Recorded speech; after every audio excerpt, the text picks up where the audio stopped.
will take it.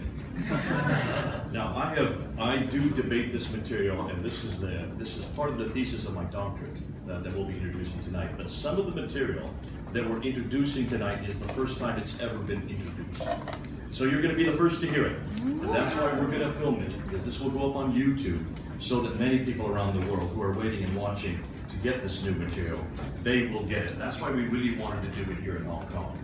We want this to be the venue to not only spring this out as a springboard, but that so this can be discussed in many venues around the world, not just here in Hong Kong. And the topic, as you can see on the screen, is we're really looking at the Quran today. We're asking the same questions of the Quran that have already been asked of the Bible. See, the Bible's gone through this test for about 150 years, back in the 1800s, when in Germany, at the University of Tübingen, people like Wellhausen and others who asked the historical questions of the Bible, didactic criticism, source criticism, looking at the documentary hypothesis. These are all well-known words. These are all well-known criticisms that devastated the church and decimated the church in Europe. And by 1905, the church almost collapsed, along with Darwinianism and what we call historical criticism. Historical criticism is really biblical criticism. The only book that has gone through this kind of criticism has been the Bible. That's why almost everything I'm going to be using tonight comes out of that practice.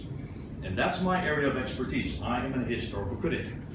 And that's what I got my master's degree on. It's what I got my doctorate on. Now, as we have done that to the Bible, we are now doing it to other books, the Upanishads, the Bhagavad Gita, many of the Book of Mormon, and now finally we're doing it to the Qur'an. This is why it's unfortunate that we couldn't do it at Hong Kong University. Of all places, that should be the one place that this should be asked. And if they're censoring us at Hong Kong University, then we're all having troubles. The fact that we have to come to a church to ask these questions is sad today, and I think it's unfortunate, because the one place that all of these questions have been asked have been on universities. And it started with the Bible. We're now moving into the Quran.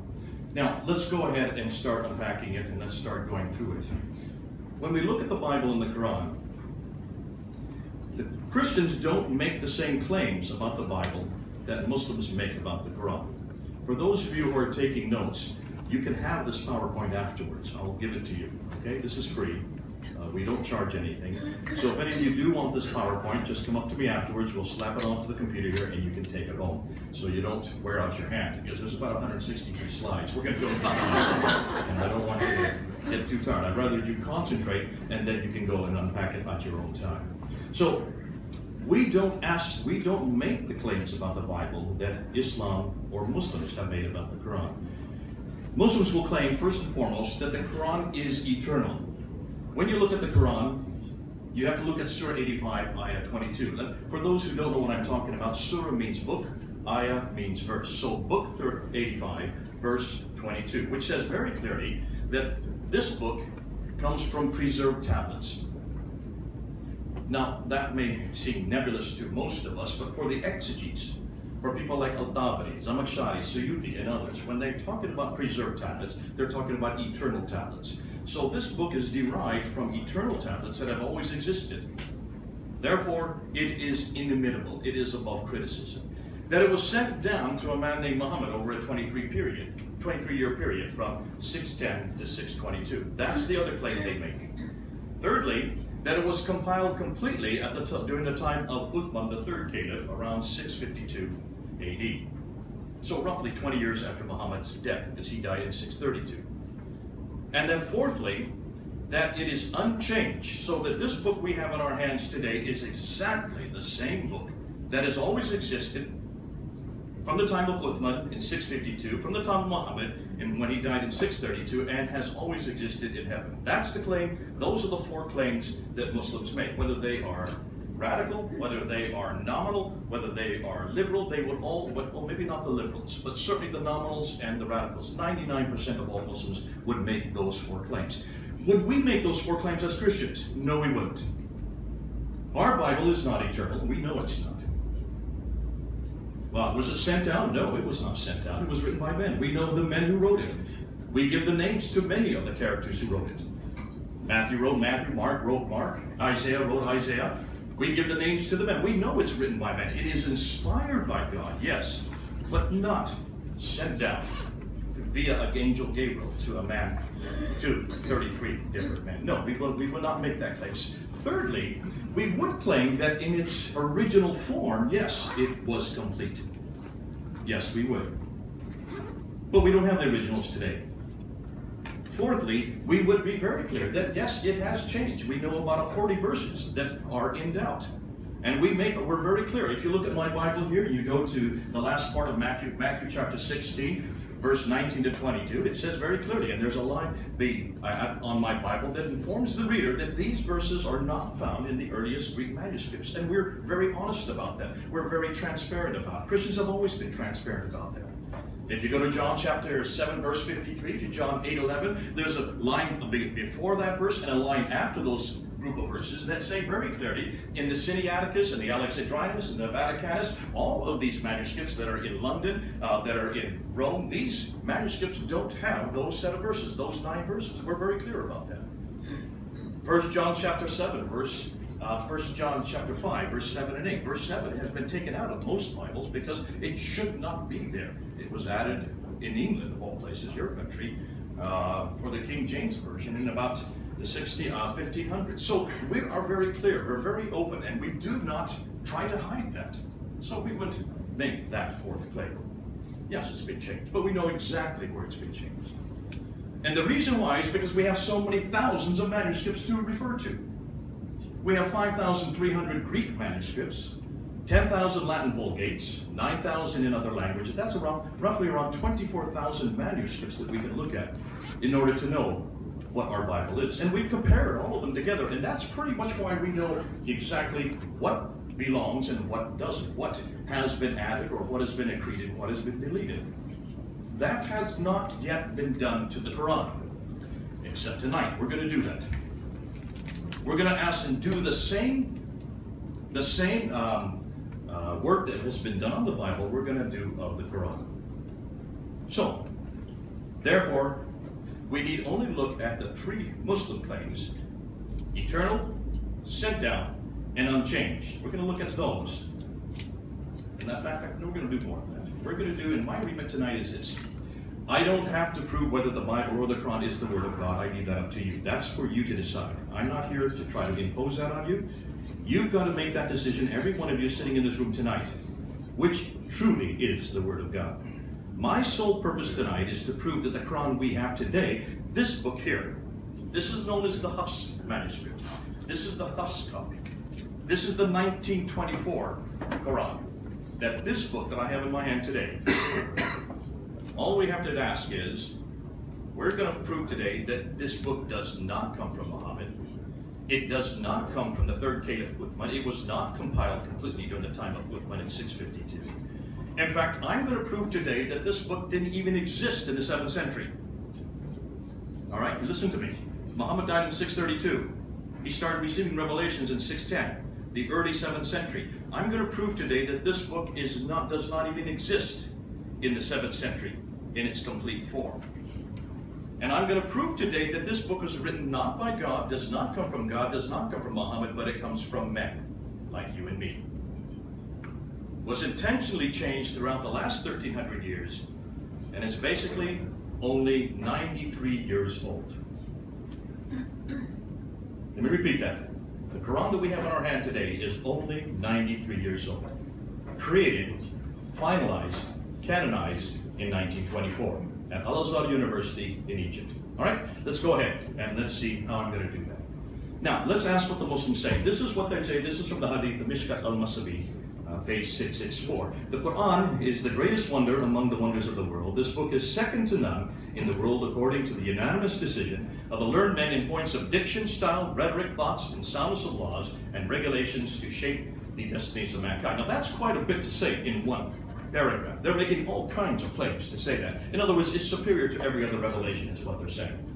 Secondly, they say that Will they say Muhammad hath forged it? Answer, bring therefore a chapter like unto it, and call whom ye to your assistance besides Allah, if ye speak truth. That's in Surah 10, 90, verses 37 and 38, chapter 2, verse 23, and chapter 17, verse 88. Basically what they're saying, there is no other book that can equal this. There's nothing that comes close to this. It's the mother of all books, according to Surah 43, verses 3 and 4. So what we're going to do tonight is investigate 7 areas. We're going to start with the compilation. How was this book put together? What do Muslims tell us? What do the traditions tell us concerning how this book was put together? We're going to look at internal anachronisms, historical anachronisms. We're going to look at source criticism. Where did many of the stories in the Quran come from? We're going to especially look at manuscript criticism, and this is going to be the most damaging, the manuscript critique.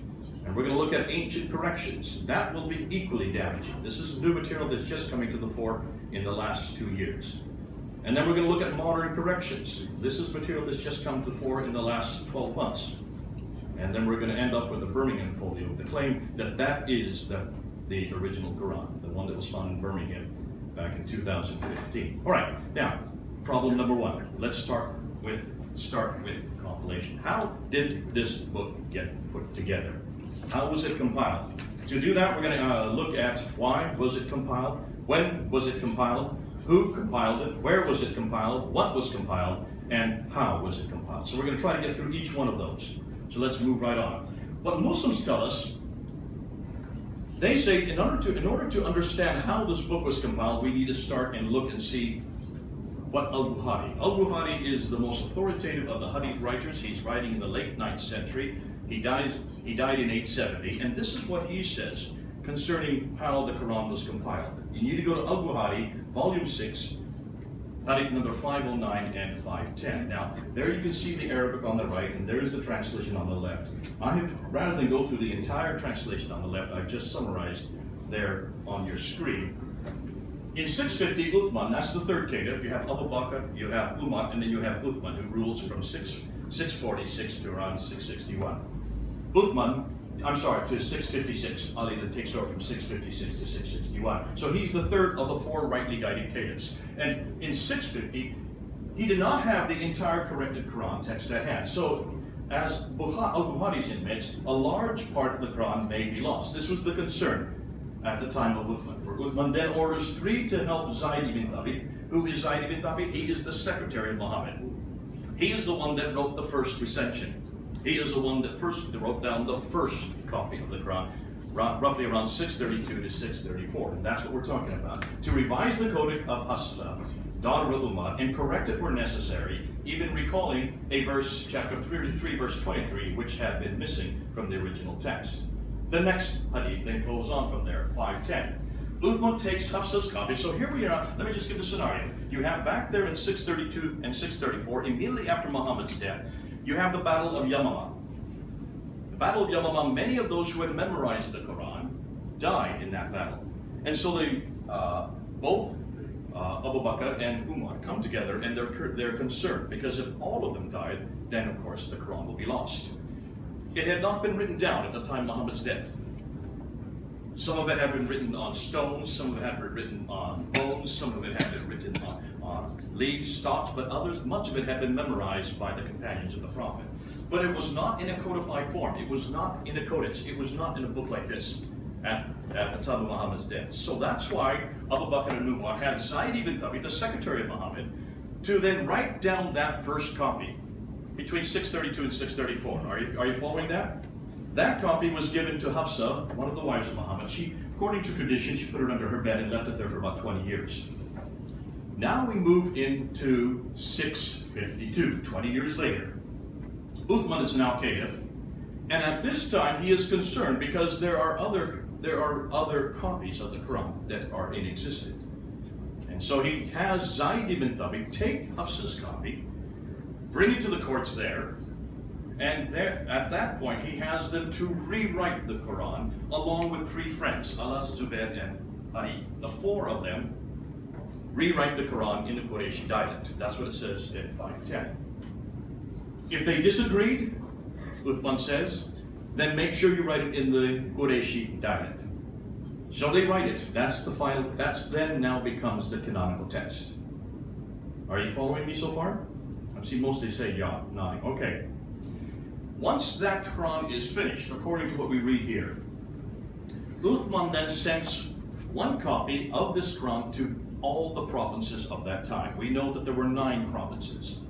There was a province in Basra, Baghdad, Damascus, Jerusalem, Cairo, Alexandria, Aden, Herat, and Nishapur. So that's 9 different cities, 9 different provinces. That means there were 9 of these books sent to 9 different provinces for safekeeping, and also so that these would be the official text for all the provinces. And then look and see what he does. After he sends it to the 9 provinces, then, oh, it's right off the screen. We can't even see at the bottom of the screen here. But it says, all those, whether in written in fragmentary manuscripts or whole copies, must be burnt. They burnt all the residual manuscripts. Now, it's not me saying this. This is what Al-Bukhari says in the 9th century, referring to what happened back in the 7th century. Now, here are the questions that I have. First and foremost, why is it that we even need a Quran? And if we do need a final revelation, why didn't God choose a language which could not accommodate the Quran? In other words, take a look at the Quran and look at it. You'll see when we show you all the earliest manuscripts, there are no diacritical marks on any of them, and there's no vowelization. That means there's no dots above and below the lines, and there's no dhamma, kasra, or fatha, the e sound. These don't exist on the earliest manuscripts, which means Arabic was so crude at that time in the 7th century, it could not accommodate a revelation from God to begin with. So why would God in his wisdom even choose Arabic? That's the first question I have. Did he not have other languages he could have chosen? Yes, he had Hebrew. He already had Greek. That was where the New Testament was written in. There were many languages that are much older than Arabic and could have accommodated this text. So why did God use the languages he had already used it previously? That's the second question. Furthermore, why didn't God choose a man who could read and write? Why in the world did he choose someone who was illiterate? For the greatest revelation in the history of mankind, you would have think God would have chosen someone who could at least read and write that book. And if Muhammad could not read and write, why didn't he learn to read and write? He had 23 years to do it. It doesn't take long to read or write Arabic. I've had 2 years of it. Many of you probably can read and write Arabic. Certainly, if that was his major mission, if that was his sole mission on earth to receive the Quran and give it to the world, then why in the world didn't he learn to read it and write it? And then why didn't he write it down before he died? That's rather negligent of him. More than that, if he refused to read and write, and he didn't want to read and write, he had a secretary named Zayd ibn Thabit. Why did he have Zayd ibn Thabit write it down? What are secretaries for if they're not to write down what the person who they're being a secretary for requires? 23 years, Zayd ibn Thabit was sitting there doing nothing. These questions we need to ask, and I've never heard anybody ask these questions before. Yet, to me, they're perfectly natural questions to ask. Then we get to Abu Bakr. Why did not Abu Bakr make copies of the first recension? Why did he make the copies that Uthman did later on? And why did he send them to the 9 provinces in 634? So this would not have been a problem. There would not have been a multiplicity of Qurans. Why in the world did the one copy that Zayd ibn Thabit then finally put together in 634 was put under the bed of Hafsa and left for 20 years? What's the reason in that? Now, these are legitimate questions for me to ask, and they're not very difficult, as you can see. These are as simplistic as you can get. Why did Uthman finally, when he did get the second recension, the final copy put together, why did Uthman then burn all the copies? Doesn't that suggest that all those that were burned disagreed? Am I correct? And we're not talking about diacritical marks, because these didn't even exist in the 8th century, in the 7th century. We're not talking about vowelization. Therefore, we're not talking about dialogical differences. This has nothing to do with ahruf or kiryat, as many Muslims would like to suggest, and maybe some of you in the audience will try to come back to me on that. If this was kiryat and ahruf, then you're not talking about razm. You're not talking about consonantal text. For those of you who are Arab speakers, In order to have ahruf and kiryat, you have to have diacritical marks. In order to have different readings, you have to have vowelizations. Those were only incorporated into the Arabic text in the late 8th century, and we're talking about the 7th century. Are you following me? I know I'm getting a little bit technical here because this is being filmed, and I know thousands of Muslims are going to watch this. So I want to make sure that they understand where I'm heading with this. And then where are the copies? Well, before we do that, wouldn't it have been nice if Uthman had left the Qur'ans there rather than burn them so we could look at them today, like we do with the Bible? Have Christians ever burnt any Bibles? Do we burn any manuscripts at all? Have you known of any historical period where Christians have burned their own manuscripts? No, the Romans burned our manuscripts. We know that. During the Edict of Diocletian in 300 AD, manuscripts were burned. But Christians have never burned any manuscripts. We keep everything in place so that anybody can look at it. We're as transparent as you can get. That's why we have 24,000 that are still existing today. 230 of them pre-exist the 6th century. They're not all complete, but we do have complete manuscripts, like the Sinaiticus in the British Library, where I've spent the last 25 years, not in the British Library, but in Britain, in London. And if you look at that, that's an incomplete manuscript, and it's 400 years before the first Qur'an. Right next to it in the British Library is the Alexandrinus, which is from the 5th century. Both the Old and New Testament. That's 200 years. Did I say 400 years? 300 years before the Quran, and the Alexandrinus is 200 years. So when we look at like with like, just look at the mass of manuscripts we can refer to, and why. You're going to see after tonight, Islam has no legs to stand up when it comes to manuscript evidence. Then I asked probably the most damaging question. Where are the copies of the Quran sent to the 9 cities? Where are the 9 copies today? We're only talking about 1400 years ago. Why can't we find one of those 9 copies? Muslims have tried to say, well, they were burned, or they were in floods, or there was lots of violence. 8 of those cities have always been controlled by Muslims for 1400 years. Only Jerusalem has been taken back. There is no excuse not to have those 9 manuscripts. We're only talking about 1400 years ago. And why, if Uthman standardized the Quran to 1 copy, are there now a multiplicity of Qurans today? We're going to get to that and see what I'm talking about. Let's go on. Now, so what did early Islamic traditions tell us about the Quran? This is what they tell us. Now, what I'm going to do now is I'm going to go to the Islamic sources. These are all Islamic sources. This is coming from Al-Bukhari, Sahih Muslim, Ibn Dawud, Tirmidhi. These are the most authoritative hadith compilers. I'm just going to show you what they tell us about how the Quran was compiled. And what they say is, well, let's start with Ibn Dawud. Many of the passages of the Quran that were sent down were known by those who died on the day of Yamamah, but they were not known by those who survived them, nor were they written down, nor had Abu Bakr, Umar, or Uthman by that time collected the Quran, nor were they found with even one person after them. That's Ibn Abi Dawud admitting that some of the verses were lost. You have here, oh, sorry, I went too fast. You have here As-Suyuti. It is reported from the Ismail ibn Ibrahim, from Ayyub ibn Nafi, from Ibn Umar, who said, let none of you say, I have acquired the whole of the Quran. How does he know what all of it is when much of the Quran has disappeared? Rather, let him say, I have acquired what has survived. Now that's an enormous admission right there from one of the largest and most authoritative scholars of Islam who makes that reference. Now we have Sahih Muslim. Sahih Muslim says, we used to recite a surah which resembled in length and severity to Surah Bara'ah. I have, however, forgotten it, with the exception of this, which I remember of it, and he refers to what he's saying. So here, Sahih Muslim, the second most authoritative of the hadith writer, admits that some of the Quran has been forgotten. Others of the Quran has been cancelled, according to Sahih Bukhari. We used to read a verse of the Quran revealed in their connection, but later the verse was cancelled. And then we have some of the verses went missing. According to, again, Al-Bukhari. And amongst what Allah revealed was the verse of the Rajam. That's the verse on stoning. We did recite this verse and understood and memorized it. Allah's apostle did carry out the punishment of stoning, and so did we after him. And there is an interesting admission. I am afraid that after a long time has passed, somebody will say, by Allah, we do not find the verse of Rajam in Allah's book. And that's true. When you go to chapter 24, verse 2, you will find now there's 100 lashes for those who commit adultery, not stoning any longer. That's the verse of Rajam that has been taken out and has been replaced. Other verses were overlooked. Khuzaimah ibn Thabit said, I see you have overlooked 2 verses and have not written them down. And that's found in Ibn Abi Dawud. And others have been changed. Here we come back to Muwatta ibn Malik. According to Aisha, Aisha, the favorite wife of Muhammad, ordered me to transcribe the Holy Quran and asked me to let her know when I should write at this verse. She ordered, write it in this way. She had heard it this way from Apostle of Allah. So even a wife of Muhammad has a verse changed because she found it different than what she remembered.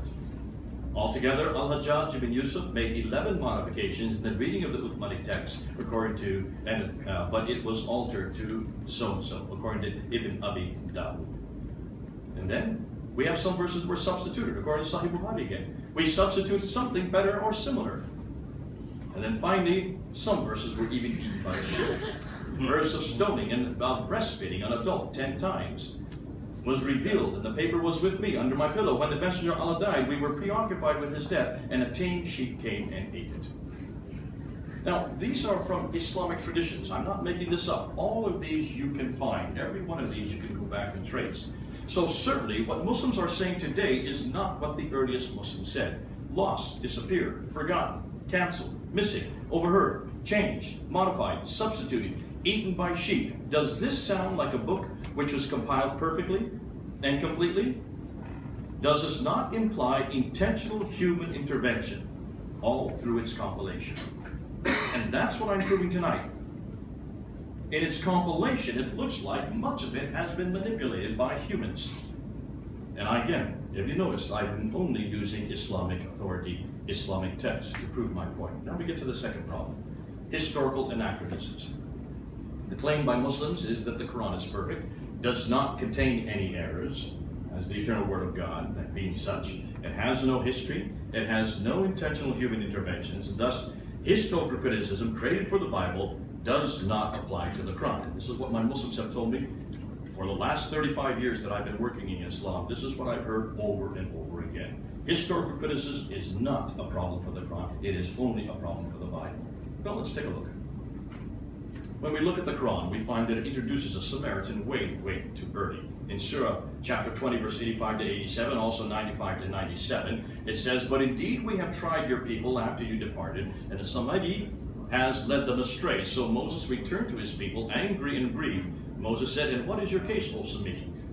Samiri is the name for Samaritans in Arabic. Now the problem is Samaritans did not exist at the time of of Moses in 1400 BC. The Samaritans were created by Sargon II, the Assyrian king, in 722, 700 years later.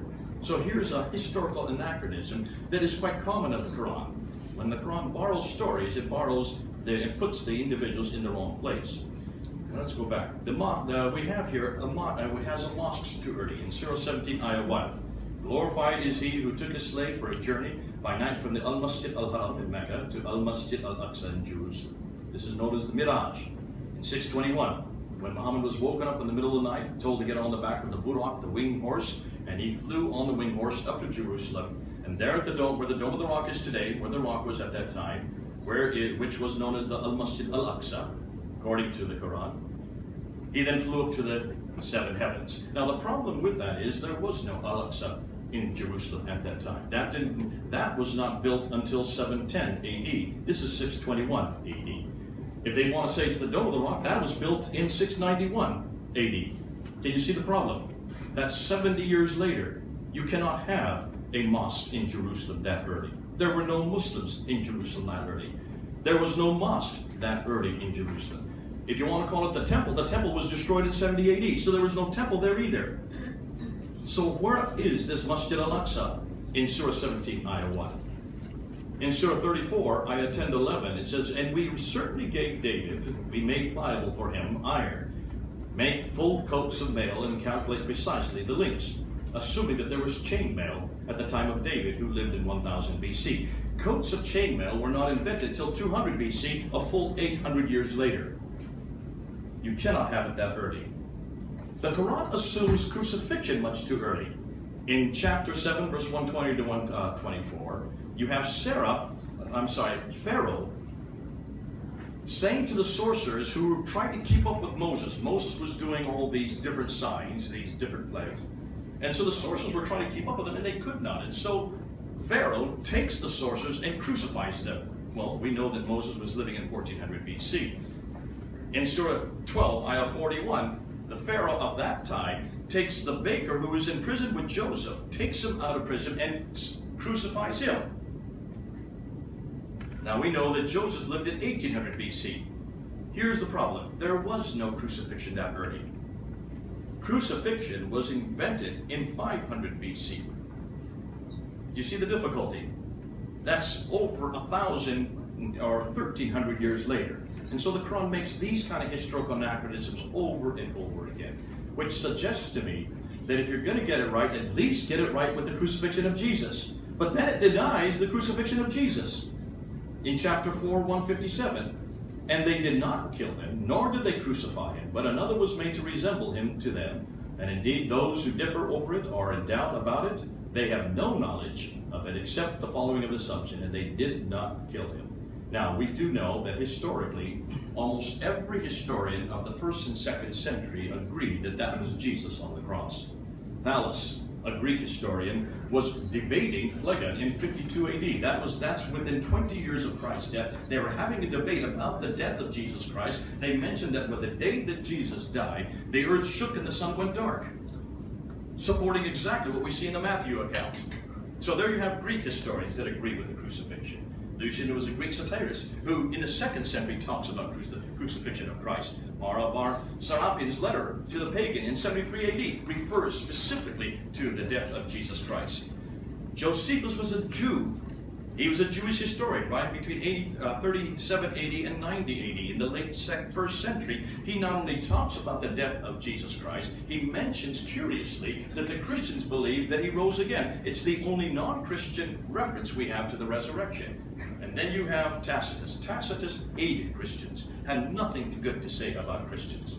Yet Tacitus, in the beginning of the 2nd century, talks about the death of Jesus Christ and gives us the date for it, because he says it happens during the time of Pontius Pilate under the authority of Tiberius. That's why we know today that it happened in 33 AD. Thank God for Tacitus. Though he did not agree at all with what Jesus was or what he said or what he did. He did agree that he did die on the cross. So you have Greek historians, you have Jewish historians, you have Roman historians, all from the 1st and 2nd century, all agreeing that that was Jesus on the cross. Show me any historian that disagrees. Until you get to the Quran. 600 years later, a man who couldn't even read and write, in a language that he couldn't even accommodate what he was saying, then suddenly gets a new revelation that Christ was not on the cross. That's in Surah 4, 157, but if you go to Surah 19, Ayah 33, Jesus himself, or Isa himself, talks about his death and resurrection as a little child. Blessed be me, the day I was born, the day I die, and the day I rise again, completely confronting Surah 4, Ayah 157. I leave that for the Muslims to deal with. What about Mary? Surah 19, Ayah 28. Mary is the sister of Aaron. In Surah 66, Ayah 12, Mary is the daughter of Imran. In Surah 20, Ayah 30, Aaron is Moses' brother. But Mary, all the way through, is the mother of Jesus. How can you have Jesus' mother, who could be the sister of Aaron and the daughter of Amram, who is Amram in the Old Testament, in Exodus chapter 6, verse 20. Now we do know that both Aaron and Moses had a sister named Miriam. But she lived in 1400 BC. And she could not be simultaneously the mother of Jesus, because otherwise she was 1400 years old. And I don't think Mary was that old. It looks like the Quran confuses the two Marys, and confuses and assumes, therefore, that the Mary of the time of Moses is the same Mary, the mother of Jesus. Some say, well, no, that Mary's father is Amram. That's not true. When you look at Luke chapter 3, it's very clear that the father of Mary is Heli. It comes from a completely different line than the father of Jacob, who is the father of Joseph. Now it confuses the Qibla and the Kaaba. The Qibla, Surah 2, Ayah 144 to 149, from 624, all Qiblas should be facing towards Mecca, yet we now find 4 different Qiblas. I'm not going to unpack this tonight. Come on that Saturday, we're going to show you entirely intact. In fact, we're going to look at the Qiblas. We're going to show you about 65 Qiblas that are facing the wrong way. That we're going to introduce on Saturday. So come and rather than talk about it tonight, look and see what we now know about Muhammad and about Mecca. We're going to show you that there was no Mecca at all. None existed at the time of Muhammad. Wait till you see what we have now found concerning Mecca. But that's for Saturday, so I'm not going to unpack that too much today. Including the Kaaba in Mecca, we'll talk more about that on Saturday. It confuses Pharaoh, the Tower of Babel, and Haman. Surah 28, ayah 38. The Pharaoh said, "Oh, so kindle for me Haman." Haman? In Egypt? Surah 40, ayah 36 and 37. Pharaoh said, "Oh, Haman, construct for me a tower." Haman building a tower? First of all, Egypt, they never did build towers. They built pyramids and temples. We don't know of any reference to towers in Egypt. That was another problem. But in Genesis 11, 1-9, the tower is in Chaldea in southern Iraq, hundreds of miles away. Haman is not even an Egyptian name. It's a Persian name. And we find it in Esther chapter 3, verse 1, where Haman was the minister of the Persian king Ahasuerus, who is Xerxes, one according to the Greeks, and reigned between 486 and 465. Pharaoh was in 1500 BC. Haman lived in 510 BC. They therefore never met each other because they lived over 1,000 years apart. Are you seeing the problem here? These are anachronisms that Muslims have not yet been able to answer. Then when you get to Dul-Qadnai, who's Alexander the Great, in chapter 18, verse 96, he goes and he brings me a sheet of iron, he says, and he builds this between two mountains, a wall made out of iron with molten copper put over top. Now, if you build a wall made out of iron with molten copper over top to keep the enemies from getting through, that's a pretty substantial wall, wouldn't you suggest? Why is it no one has heard about this wall? It would be the greatest engineering achievement in the history of mankind. Even today, we can't build walls of iron between two mountains. Yet, according to the Qur'an, this is exactly what Alexander the Great did in 300 BC. Alexander the Great had 3 different biographers who talked about his life. Nowhere in any of the 3 biographies is there any reference to a wall between two different mountains. It refers to futuristic coin, the dirham, in Surah 12, ayah 20, talking about Joseph being sold for a few dirham counted out. Now, Joseph lived in 1800 BC. Coins didn't even exist at the time of Joseph. They were created by the Lydians in the 7th century BC, over 1,000 years later. The dirham, ironically, did not exist at the time of Muhammad. So how could Muhammad have even talked about a dirham? There were no dirhams at the time. There were drachmas. There were Greek drachmas. There were Persian drachmas. Now, Muslims have said, well, this is the Arabic name for drachma. No, there wasn't. There was no Arabic name for drachmas. They used the word drachma at that time. But dirhams were then introduced in 661, but Muhammad died in 632. This is 30 years later. It's as if I were to come to you, Paul, you're a British man, and I say back in 1960, I would have loved to have bought your coat for 20 euros. It would have made no sense in 1960 to talk about euros. Euros didn't exist in 1960, but they do today. Can you see the problem? That's why you need to look at this as another anachronism.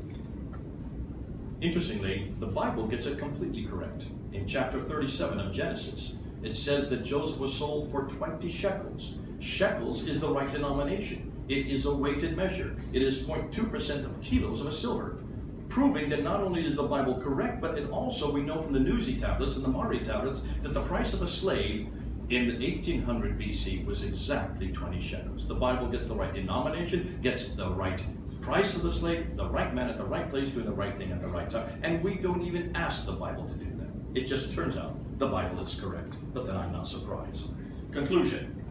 The authors of the Quran do not know history. God would not make these mistakes. Further proof, these are intentionally human interventions. That's number 2. Let's go to number 3. Source criticism.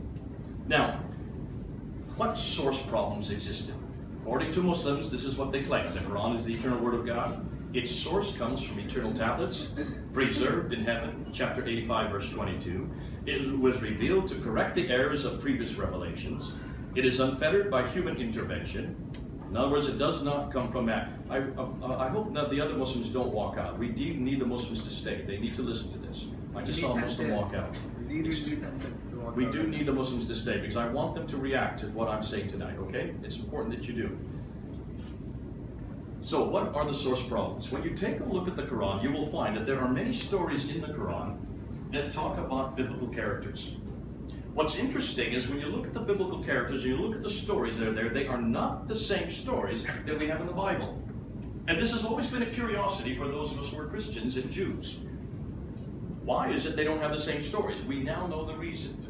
In almost every case, 25% of the Quran is borrowed. We know where they borrowed them from, we know who they borrowed them from, and we pretty well know the documents that they borrowed them from. And rather than go through all the hundreds of them that we could go, I'm not going to give you them, I'm just going to give you 2 or 3. In chapter 5, verse 32, we ordained for the children of Israel that if anyone slew a person, unless it be for murder of mischief, spreading mischief in the land, it would be as if he slew the whole people, and if anyone saved a life, it would be as if he saved the life of the whole people. This is one of the favorite verses that is bandied around by Muslims, by Ahmadiyas. Am I correct? Ahmadiyas love this verse because it's the one verse on peace you can find in the Quran. The problem is it doesn't belong in the Quran. We know exactly where it comes from. If you were to go to the verse before it, it's the story of Cain and Abel. Cain kills his brother Abel, doesn't know what to do with the body of his brother, and so he watches the raven burying his partner, and he follows the example of the raven and buries his brother. Then you get this verse, which follows it.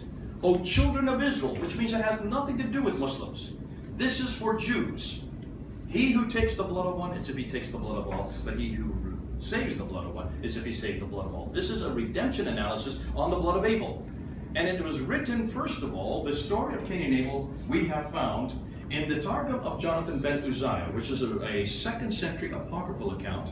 Look at the date, 2nd century AD, long after the Bible was already canonized.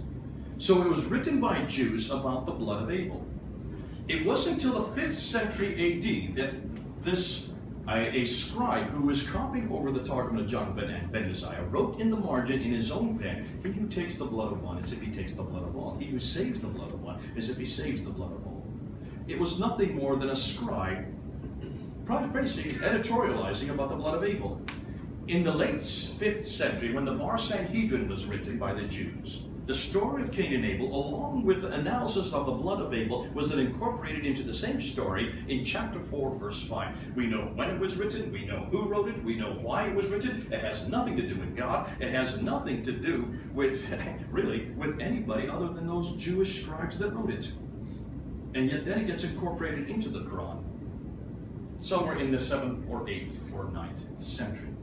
What's fascinating, if you want to find out what you're supposed to do, read the very next verse that follows it, verse 33, because that verse has not to do with Jews. It has to do with anybody who does not follow Muhammad or does not follow Allah. We must be crucified and have our hands and feet cut off on opposite end. That follows verse 32. That's to do with us, not verse 32. That's to do with Jews. Are you following me? Now, let's look at Surah 5, verse, take that 5 out of that's a misprint. Chapter 27, verse 17 to 44. In chapter 27, verse 74, you have an interesting story of Solomon and Sheba. Solomon has birds that he keeps them and marches them every day so they can fly up into battle and drop stones on their enemies. And on the bottom of every stone is the name of the enemy they're going to kill. The first Air Force ever invented was by Solomon. I had no idea. One day, as he's marching his birds, he noticed that one of the birds is missing, the hoopoo bird. And it's called that because it goes, hoopoo, hoopoo. We have them in India, and I grew up with these hoopoo birds. And he was angry that the hoopoo bird wasn't there marching with him. Then he sees the bird flying in from the south, and it lands at his feet, and he talks to the bird. I had no idea Solomon could talk to birds. But this bird said that way down in the south, in the land of Sheba, there's a gorgeous queen, that he must go see the queen. Well, he's busy marching his bird, so he sends the bird on back down to the land of Sheba to bring her back to meet him. And the bird lands at the feet of the Queen of Sheba and talks to her. Lo and behold, the Queen of Sheba talks to birds. I had no idea, but there it is in the Quran. As she's talking to the bird wants her to come up to meet Solomon, so she comes up with her retinue, comes up to Solomon's palace, comes in the door where he's in his throne room, and starts walking across towards Solomon, and she looks down and she sees a pond with a glass over it. She doesn't know the glass is there. She thinks she's going to get her feet wet, so she pulls up her skirt to keep her feet from getting wet, her skirts from getting wet. And that's where the story ends in verse 44. Have you heard this story before? Is this story in the Bible? I missed it in Sunday school. What a lovely story. Why is it we never had this in Sunday school? Well, for one very good reason. It's not in the Bible. And the reason it's not in the Bible is because it has nothing to do with the Bible. It is an apocryphal account. It is the second Targum of Esther, written in the 2nd century by Jews in the diaspora, basically as a bedtime tale for their children. Never considered to be part of Scripture. It was nothing more than entertainment. And yet this story makes its way into the Qur'an in Surah 27, ayah 17 to 44. This is why you have to do source criticism on the Qur'an or any religious book that claims to be historical, as the Qur'an does.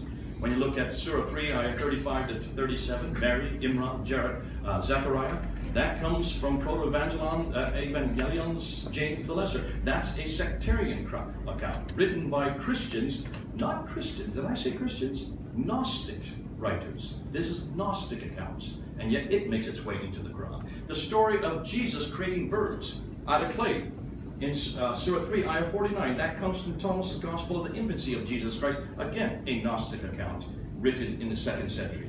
Burying the ring that I talked about earlier, about Targum John of Benazar, that comes in the 2nd century. Chapter 7, verse 171, of raising of mountains, that comes from the Abadah Sarah, which is again a Jewish apocryphal account.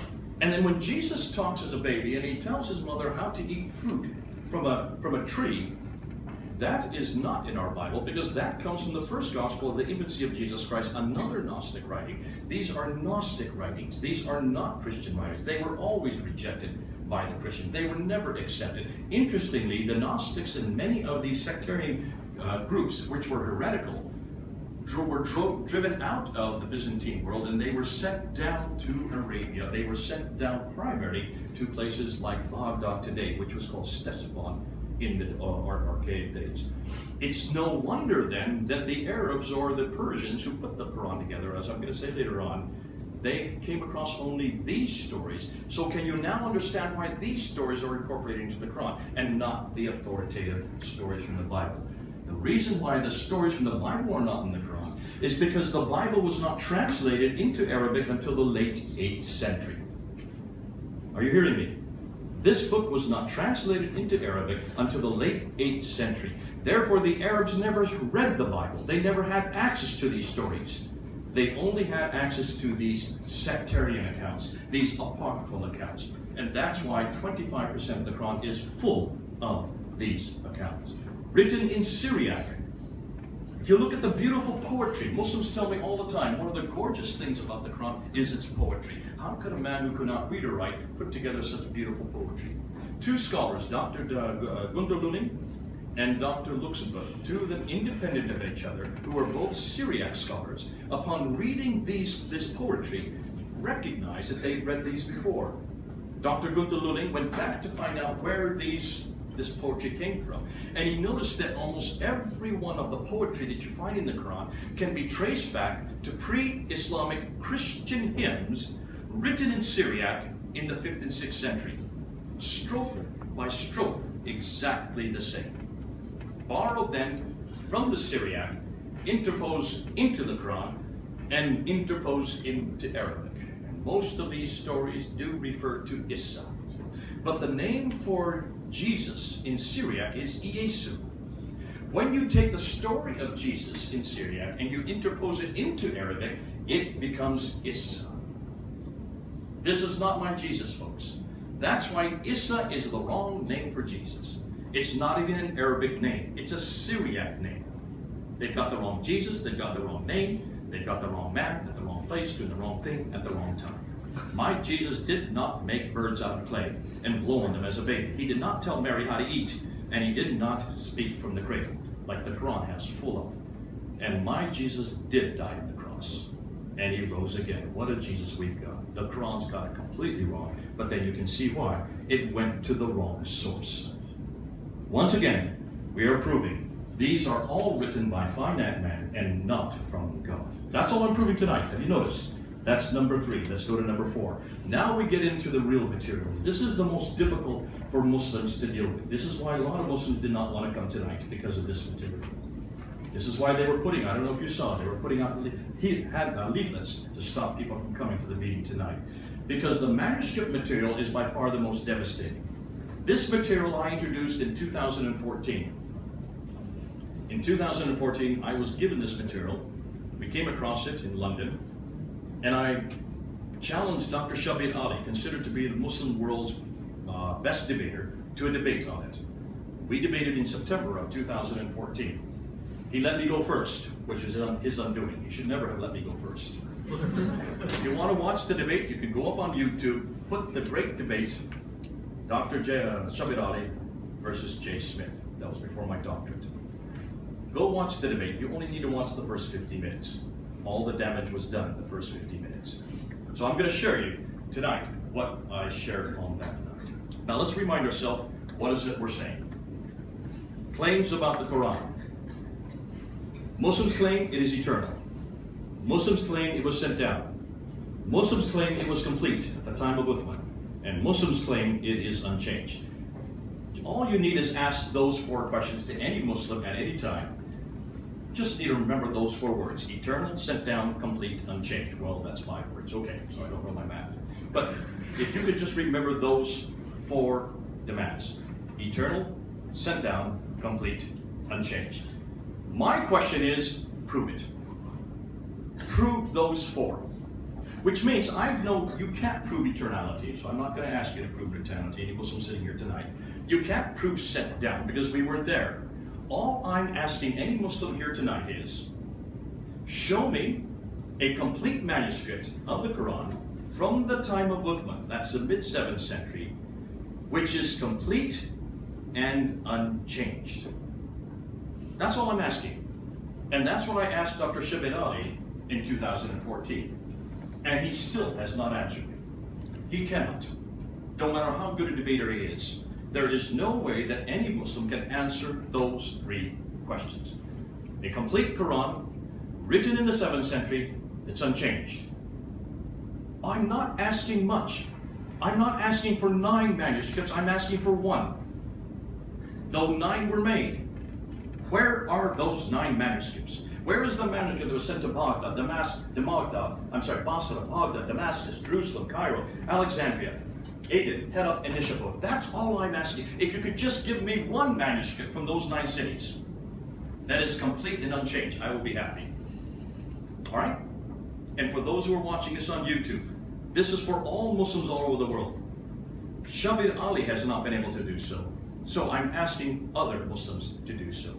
Now, there are many translations. We're not talking about the translations. 106 English translations alone. But what are the claims that Muslims make? So let's look at some of the experts, some of those who, well, not everybody may call them experts. Men like Fethullah Gulen from Turkey, who says there is only 1 Quran. Men like, or a lady like Suzanne Hanif, who said it is preserved in its original form. Or Jamal al-Din Mzara Bozo, who said every Quran is the same throughout the world.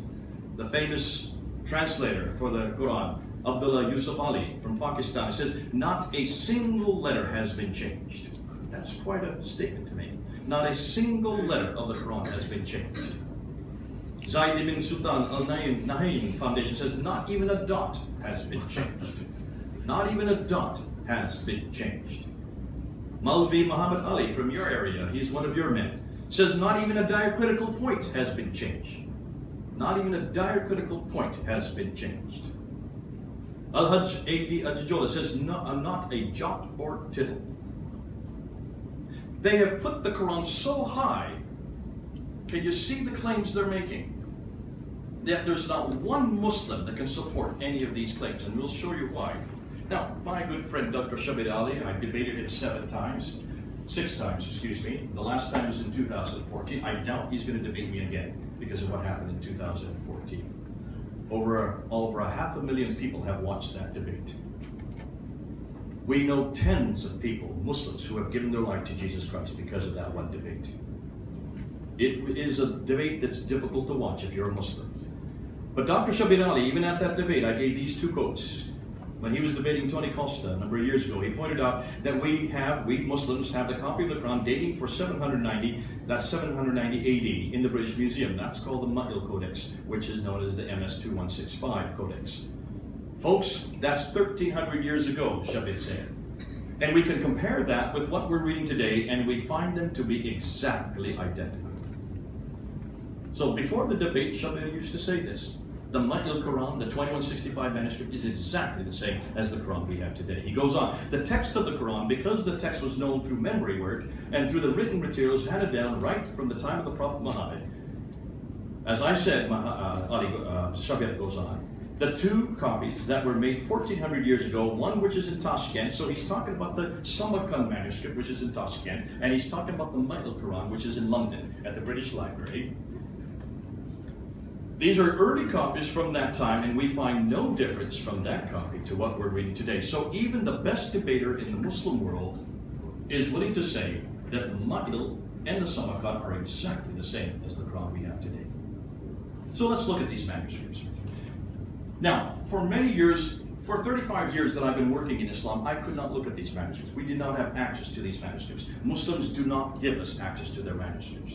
We give them access to all our biblical manuscripts. There is no restriction on the biblical manuscripts, and most of them are up online. You can go look at the Sinaiticus in its entirety, the Alexandrinus in its entirety. You can look at the Vaticanus in its entirety. You can go look at every one of the fragments that are in the Chester Beatty Museum. You can look at the Bodmer Papyrus. You can look at the John Rylands manuscript. All of these manuscripts and fragments are all available for public scrutiny. We do not hide a thing. There is no reason to hide it.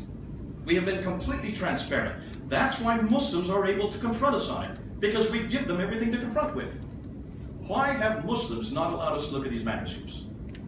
Until 2002. In 2002, two scholars. Now, before we get into this, let's just look and see, remind ourselves what the claim is. According to Sahih Bukhari, volume 6, 509, Uthman collected the Quran. Abu Bakr first collected the Quran, and then Uthman collected a second recension in 652. Took all the manuscripts that disagreed with it, burned them, and then sent a copy to 9 different cities. Just to remind ourselves, let's look at a map. Look at the 9 provinces. Look where they are. Basra, Baghdad, where you can see them all here. I don't know if this will work. Sorry, I'm pushing the wrong button again. Here's Basra, there's Baghdad, there's Damascus, Jerusalem, Cairo, Alexandria, Aden down here. Then you have Herat there and Nishapur up there. Okay, so those are all the 9 different provinces right there, all in that brown area. I just pushed the wrong button again. All in this brown area here. That's the time that we're looking at. Already, that's the time. At the time of Uthman, those within the province that would be under his jurisdiction. According to Arthur Jeffrey has been a scholar in the last century, in the 1930s. He went to all the Islamic traditions. So he went to the Siratul Rasulullah, he went to the Hadith, he went to the Tafsir, he went to the Tahrir, he went to the 4 genres of what we know as the Islamic traditions. And he looked at their claims of what they said concerning the original Quran. And what he found out is there were a multiplicity of Qurans, but there were 4 metropolitan codices that were specifically attributed. One is attributed to Ubay ibn Ka'b and from Damascus. What was interesting, there were 115 chapters in his Quran, yet there's only 114 in the Quran today. There was another Quran that was attributed to Ibn Masud in Kufa. He had 111 chapters. He was missing 3 chapters in his Quran according to the traditions. Another one by Ibn Musa in Basra had 116 chapters. And then Zayd ibn Thabit was the one that had his in Medina. His was 114. Now this is known back since the 1930s. We've known about this for almost 100 years. This is not new material that I'm teaching you right now. And Muslims also know about this. But we really wanted to look at the Topkapi and the Samarkand, because these are the ones that Shabir Ali specifically looked at. But we can go one step better, because we now have had access to the 6 major manuscripts, the 6 major mushafs that Muslims claim were all from the time of Uthman. Here are 3 of them. The Topkapi, which is in Istanbul, there in Turkey. The Samarkand, which is in Tashkent, in Uzbekistan. The Ma'il, which is in the which is the British Museum, British Library, in London. The 2165. The Husseini manuscript, which is in Cairo, in Egypt. The Petropolitanus manuscript, also known as the BNF, Bibliothèque Nationale de France. So it's in the Bibliothèque Nationale in Paris. And then, most important, probably the most exciting one, is the Sana'a manuscript, which is discovered in 1975, which is in Sana'a in Yemen. So those are the 6 manuscripts: the Topkapi, the Samarkand, the Ma'il, the Husseini, the Petropolitanus, and the Sana'a manuscripts. Now, we have only had access to the Petropolitanus and also the Ma'il because they are in London and in Paris. The other four we had not access. No one could get access to. No non-Muslim could get access to. And then in 2002, two gentlemen, two Turkish scholars, Professor Dr. Ekmeluddin İnsanoglu and Dr. Tayyip Atakılıç, were given access to all 6 of these manuscripts.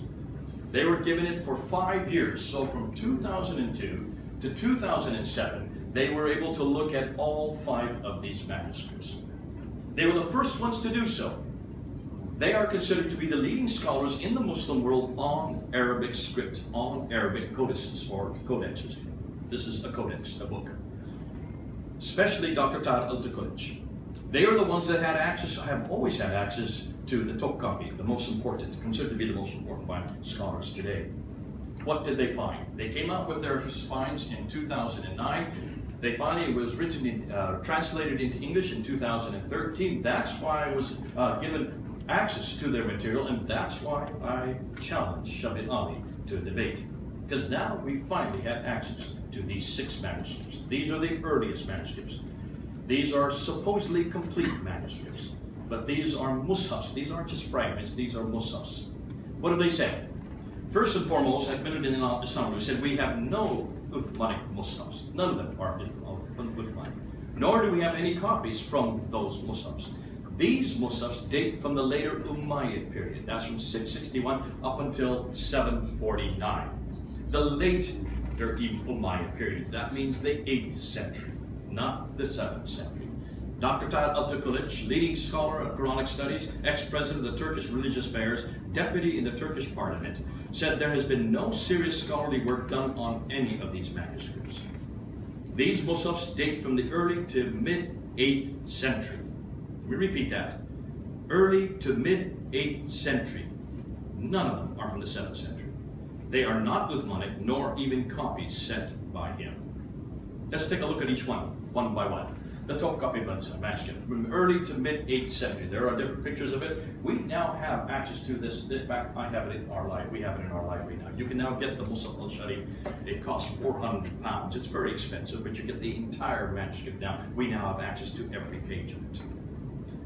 The introduction is in English. You only need to read it. It's only 83 pages long. If any of you do want to get it, you can get it. It's on my computer right over there. I can give it to you even tonight. Atakılıç dates the Topkapi manuscript to the second half of the 1st century AH, that's after Hijrah. So therefore it is the early to mid-8th century, all right? Not the 7th century. It was neither the private mushaf of Caliph Uthman nor one of the mushafs he sent to various centers. There are deviations from grammatical rules and spelling mistakes in the mushafs attributed to Caliph Uthman. He concludes that there are 2,270 instances where there's a difference from the consonantal skeleton of the Fat text, that's the canonical text that we use today. It has 2,270 differences.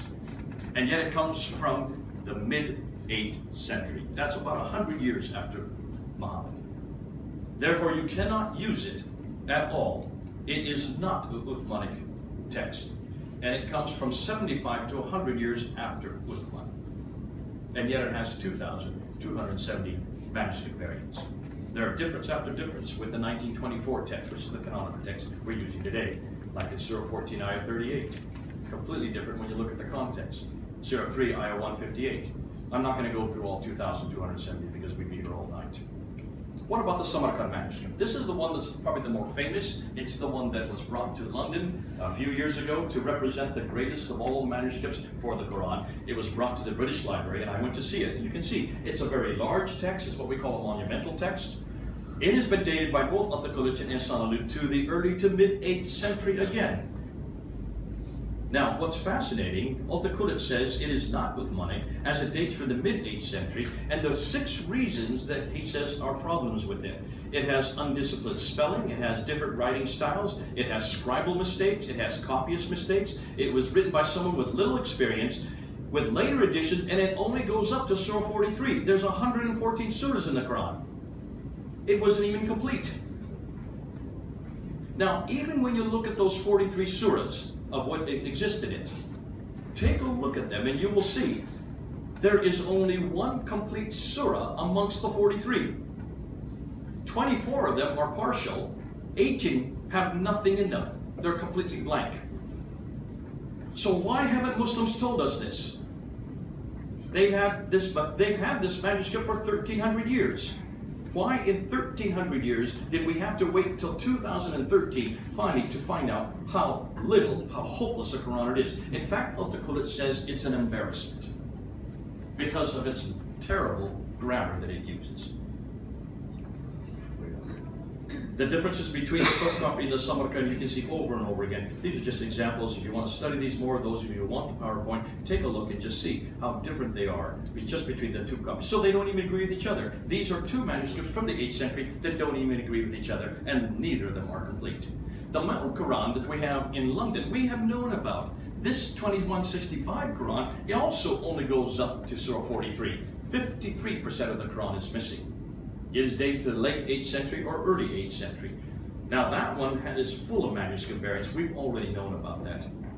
The Al-Huzayni manuscript is early to mid 8th century, dated by Al-Taqullah. He says this is not Uthmanic. It is dated from the early to mid 8th century.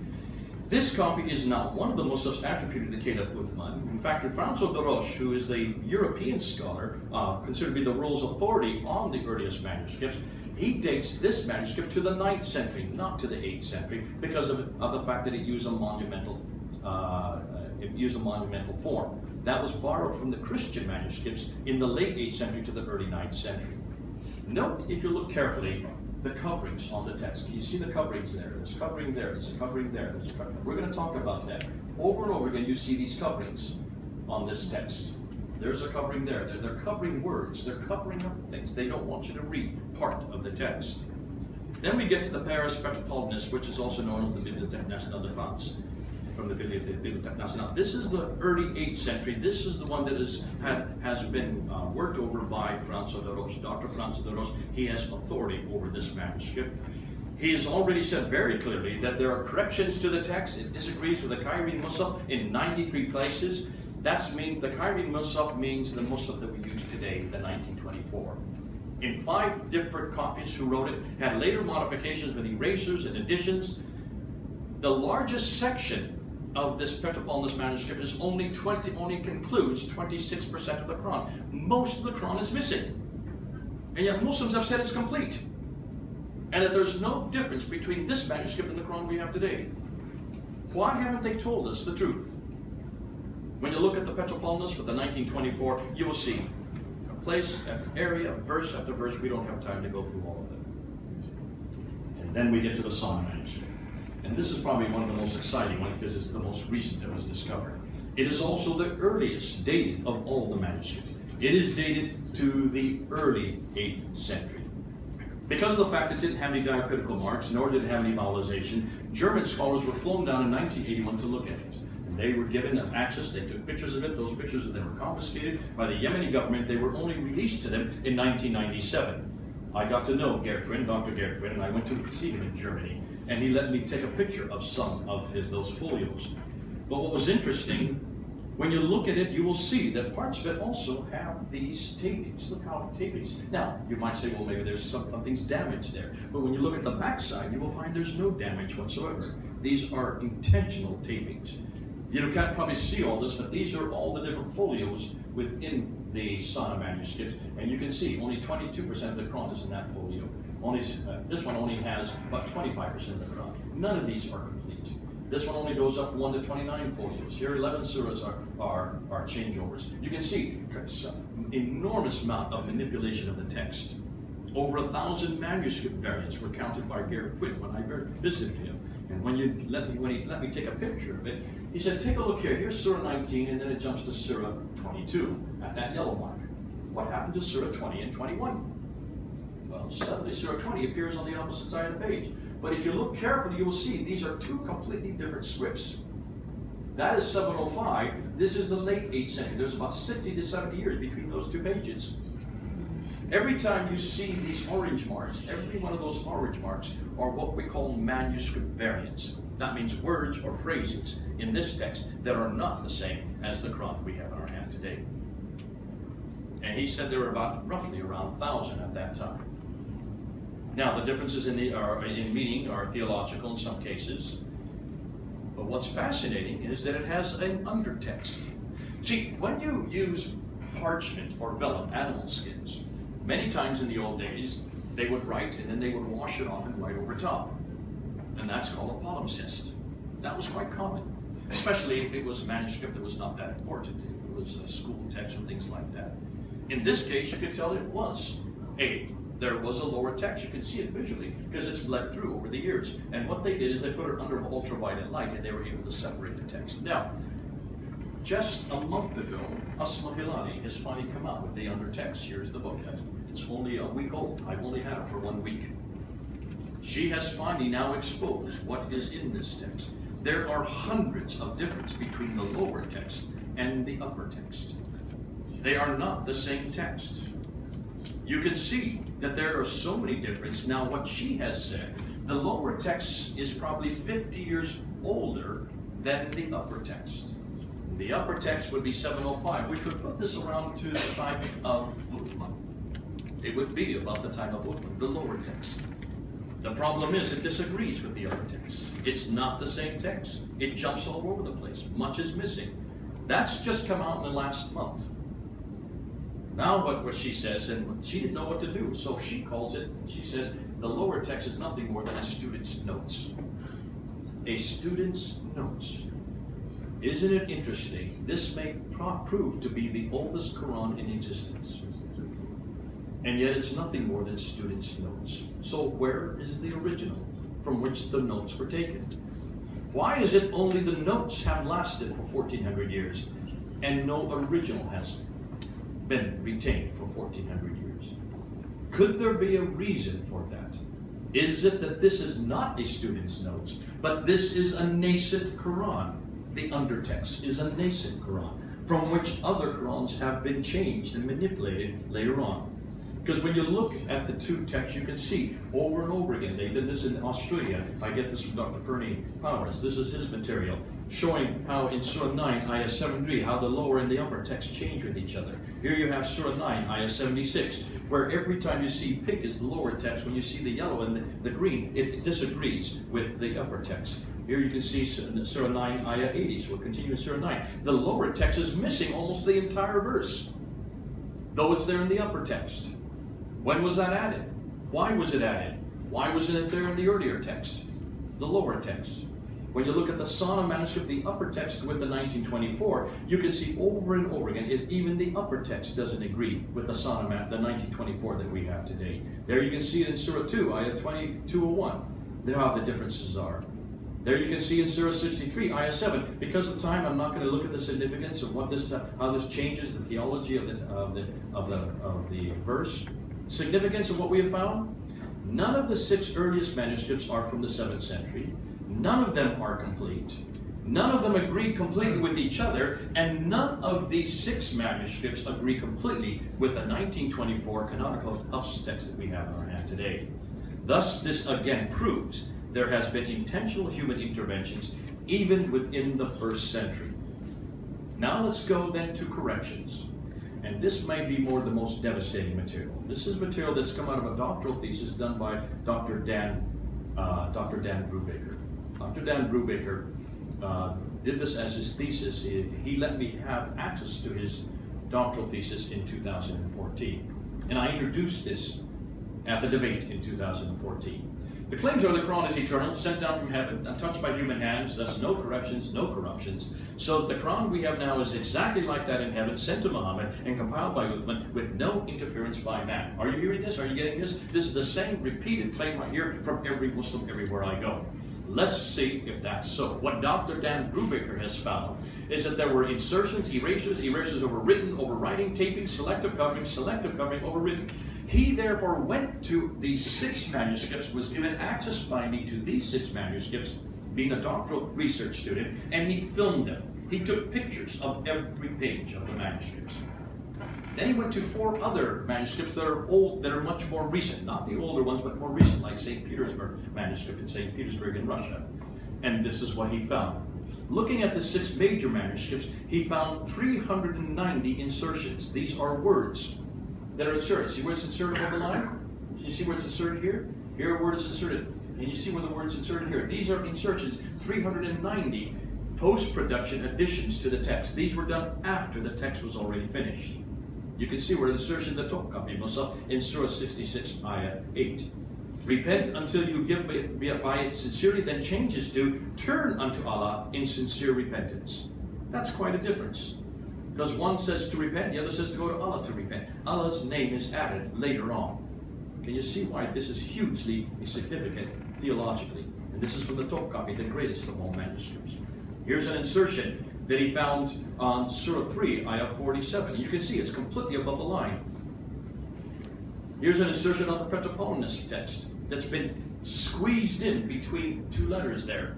Obviously, it's been put at a later time. There's not even space to accommodate it on Surah 2, Ayah 137. Here's an insertion on the Pretoponus manuscript, BNF, Arabia 327, on Surah 23, Ayah 86. And you can see it's completely above the line. That whole word up there, which is al-Sala, has then been added in Surah 23. Here you have Surah 49 in the Sana manuscript, where you have, they believe, changed to the believers. Then he found 390 erasers, intentional removing of the text from the pages. There you can see where they erased it. We have no idea what used to be there. We'd love to know if we could find out why they erased it, but obviously they're trying to change the text, trying to change the manuscript. Topkapi Musa versus the 1924 at verse 73, chapter 73, verse 20, a single word was erased between the words two-third and the night. Unfortunately, we will never know what the word was, which was erased in the Topkapi manuscript. Here they have the Al-Huzayni Cairo manuscript in Egypt, where in Surah 49:6, something is erased from after the word fasaka. While for this verse, the word fasaka is used in this manuscript, the word fasiku is used instead in the 1924 Hafs text. So not only is a word that has been erased, it doesn't even agree with the 1924 text once they have changed it. Here's an erasure of the Pretoponus manuscript that's in Paris in Surah 56, Ayah 11. And here's another example of the Sana manuscript in Surah 7, Ayah 158. I'm going very quick through these because you can see, if I become too tedious, I'll put you all to sleep. But this is for you to go back and look at your own time. I can see a few people are nodding, so we'll go a little quicker. And here's St. Petersburg, Hijazi manuscript from Surah 26, Ayah 70. Then he found 560 erasers overwritten. So what they did is they overwrote the entire sentence here. A change was made at some time after the page was originally produced. Here they've erased and they've overwritten, but they didn't erase very well, so you can see what word they've changed. There you can see where they've erased it and they've written another word over top. Here they put it in a completely different color already. Erasers that are overwritten on the BNF text in Surah 11. Here you have an eraser that's overwritten in the Surah 3, Ayah 171 in the Pretoponus text. Here's one from the St. Peter's manuscript in Surah 7, Ayah 181. And then 190 overriding without erasers. Here you can see where they didn't even bother to erase, they just wrote over top. Which means you can look at both the under and the over text and you can see exactly what they're changing. Overriding without erasers in the Topkapi Musa in Surah 70. I didn't mean to do that, sorry about that, but that's my computer, or this borrowed computer. Overriding without erasers in the Sana manuscript, Sharif manuscript in Surah 3, Ayah 104. Then you have selective coverings. 550 of these coverings that I mentioned earlier. There's a covering, there's a covering, there's a covering, there's a covering. Look here, you almost can't even read the page, there's so many coverings. Look at all the different coverings. Why aren't they covering these scripts? What are they trying to hide? Here's the coverings in the Huzayni Cairo. Here's another covering in the Huzayni Cairo. Look at that. In fact, most of the page has covering after covering. Another covering, you can see a whole multiplicity of coverings. 1, 2, 3, 4, 5, 6 coverings in the Huzayni manuscript. Then they have selective covers overwritten where they covered it and then they overwrote over top. So there they've covered it and they've written something over top, just one letter, the kaf. Here you can see where they've written 2 words. Here's a covering with a word that you can see over and over again they've covered it. And then they came to these patches. He found these patches, which he thought maybe because the manuscript was worn or had been destroyed. But he looked at the back, there was no damage whatsoever. There you can see, there's a patch, there's a patch, there's a patch. Look at all these patches. I'm doing with my left hand, so I'm not that accurate. So what can we conclude? he found over 2,200 corrections. Now that was in 2014. Today, I was just on the phone with him, it's now over 3,500 that he has found. He's still finding hundreds upon hundreds of corrections. So we found over 1,000 more. I don't know how many more we're going to find before he finally gives up. Now, what are these corrections? These are not diacritical marks. This is not vowelization. This has nothing to do with the dagat alaf. These are consonantal differences. This is the razm, the letters that are being changed. They continue up until the 9th century. That means for 200 years they were still changing it. So how can Muslims say that the Quran was complete in the 7th century when you have hundreds upon hundreds of corrections that continue up until the 9th century? But see, we didn't know about this 2 years ago. We've now only found it out in just the last 2 years. So what can we conclude? Well, Western scholars like DeRoche, Powering, Conrad, Peters, Stack, Shoemaker all conclude that the earliest Muslims begin to appear in the 8th century. Western scholars have now come to that conclusion. Muslim scholars like Ekmeluddin and Taratukolic conclude that the earliest Muslims begin to appear in the 8th century. Islamic Awareness, probably the largest website that deals with manuscript evidence, has been a pain in our side for years, has now finally concluded that there are no complete Uthmanic Muslims, and that all the early Muslims date from the late 7th to early 8th century or later. The latest research shows that even those Muslims have 7 forms of corrections dating up to the 9th century.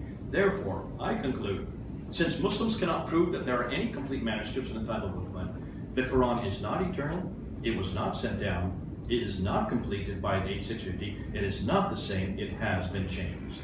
So, my question, I said this to Shabir Ali at the debate, if this did not come from Muhammad, if it did not come from Uthman, if the Quran was only began to be written down and starts to appear in the 8th century, who is Muhammad and what is his purpose? Now, he got very angry when I said that, and you can see why. Muhammad, we're going to confront on Saturday. I'm going to leave Muhammad for tonight. Come Saturday, because we're going to confront him historically. We're confronting the Quran tonight. We work with Muhammad on Saturday.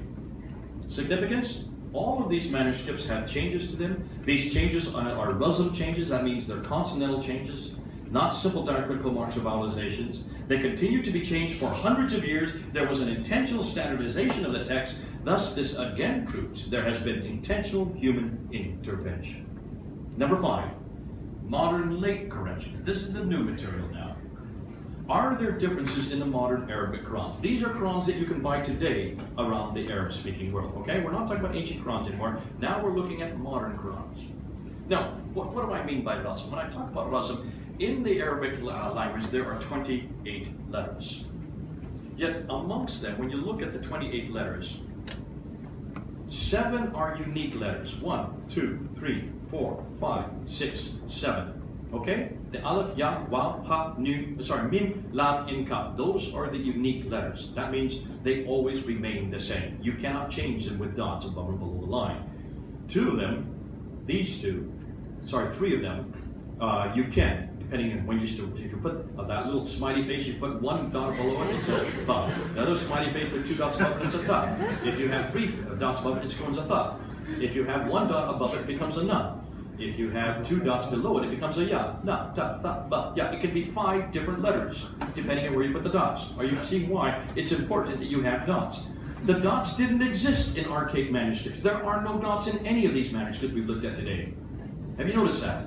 Dots were only created in the 8th century, in the 9th century, because you could not read the context of the Arabic. How do I know that? Well, take a look. Let's just look at these here. Now let's look at 3 smiley faces next to each other. When you put dots on them, using these 3 smiley faces, you get 19 different words, depending on the dots. Now, actually, I'm wrong. My Arab teacher tells me you can get 22 different words. She's found 22. I'm not Arabic, so I give her the benefit of the doubt. Can you see why dots are needed in order for you to read the text? So, Hatun, a friend of mine, one of our colleagues on our team, has decided to go around the world. Hatun Tash is an Arab, she is a Turkish, used to be a Muslim, her father was an imam, she converted to Christianity. And she decided to ask this question about the Arabic text. And she went around the Muslim world in the last 2 years. She wanted to find out how many different Arabic Qur'ans she could find. She found 26 different Arabic Qur'ans. Now that's out of date, because as of 2 months ago, she's up to 31 different Arabic Qur'ans. What am I talking about?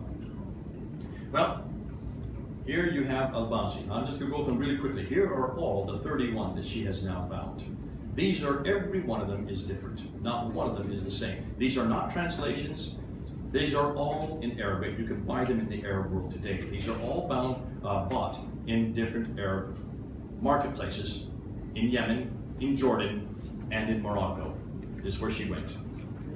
Now, what she noticed is that every one of these manuscripts is attributed to students who lived in the 9th century, and these are their names, from 5 different cities in, I just want to make sure I got them right, Mecca, Medina, Damascus, Kufa, and Basra. These are the 5 major cities. These all came from scholars who then taught students, but every student made their own text.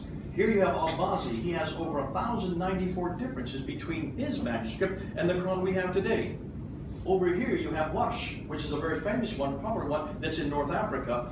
It has a 312, but the Qalun one has 1,700. You come down here to some of these like Khalaf has 2,400 differences. Here you have Al-Harab. He has 5,000 differences between his Quran and the Quran we have today. But which is the Quran that we have today? Which one of these 31 is this Quran? You want to see? It's this one. The Hafs Quran. There he is. His name is Hafs. He died in 805, the early 9th century. This Quran is only one of 31 Qurans, decided and chosen by a group of scholars in Al-Azhar University in Cairo in 1924, 93 years ago. But here's the question. How do we know that this is even Hafs? Because we don't have Hafs manuscript. There is no Hafs manuscript. So what manuscript is this Quran from? Don't use the Topkapi. That has 2,270 differences. You better not use the Samarkand. That only goes up to Surah 43. You can't use the Petropolitan. That only has 26% of the Quran. You better not use the Sana. That has thousands of manuscripts. Not one of those earliest manuscripts supports this book here. Are you following me? So the Muslims are saying this all comes from Hafs in 805. That's 1,000 years ago, not 1,400 years, but we don't even have Hafs. Here are some of the differences. Now, we went up and we took this down to Speaker's Corner a year ago, and we caused a riot at Speaker's Corner. If you go up on Fanderfield, you'll see what happened. The Muslims went berserk.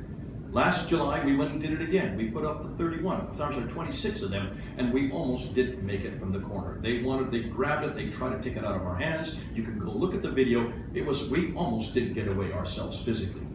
They were so angered. This angers Muslims because they have been told today that every Quran is exactly the same. In every country, every Quran the same. And we showed 26 different Qurans, all in Arabic, that you can buy in the market today. And you can see, we went and put it up on our film. You can go look at it. Then we put just 70 slides of the differences, one after the other, just like you're seeing here. I'm not going to go through today because this would take all night and you would be all fast asleep. There's a myriad of changes. We can find over 5,000 vowel indentation changes, average of 100 to 150 consonant differences. But what was interesting, just Hatutash on her own with her Arab teacher was able to find 56,000 differences between these 31 different Qurans. 56,000 differences, and that's as far as she's gone right now. Talk to me in a year, it'll probably be double that number. Why have Muslims not told us this before? Now, Muslims will say this is nothing more than ahruf or kiryat. We're looking at all of them, and we're finding that this is way beyond. But then they made the claim about 3 weeks ago that the Hafs that we have today is exactly the same all over the world. That every one of this book you can find here is exactly the same all over the world. That was until last week. Hatun came up with 7 different Hafs Qurans. There are 7 different Hafs Qur'ans. You're looking at the 7 right there. They don't even agree with each other. So where are Muslims getting off saying that all the Qur'ans are the same? If we can find, she just looked at Surah 27 and looked at the first 5 verses of Surah 27 and just compared 3 of the Hafs with each other, and she came up with 27 differences. And she did that within a period of 30 minutes. Folks, this is a lie that we're hearing from Islam. There is not one Quran.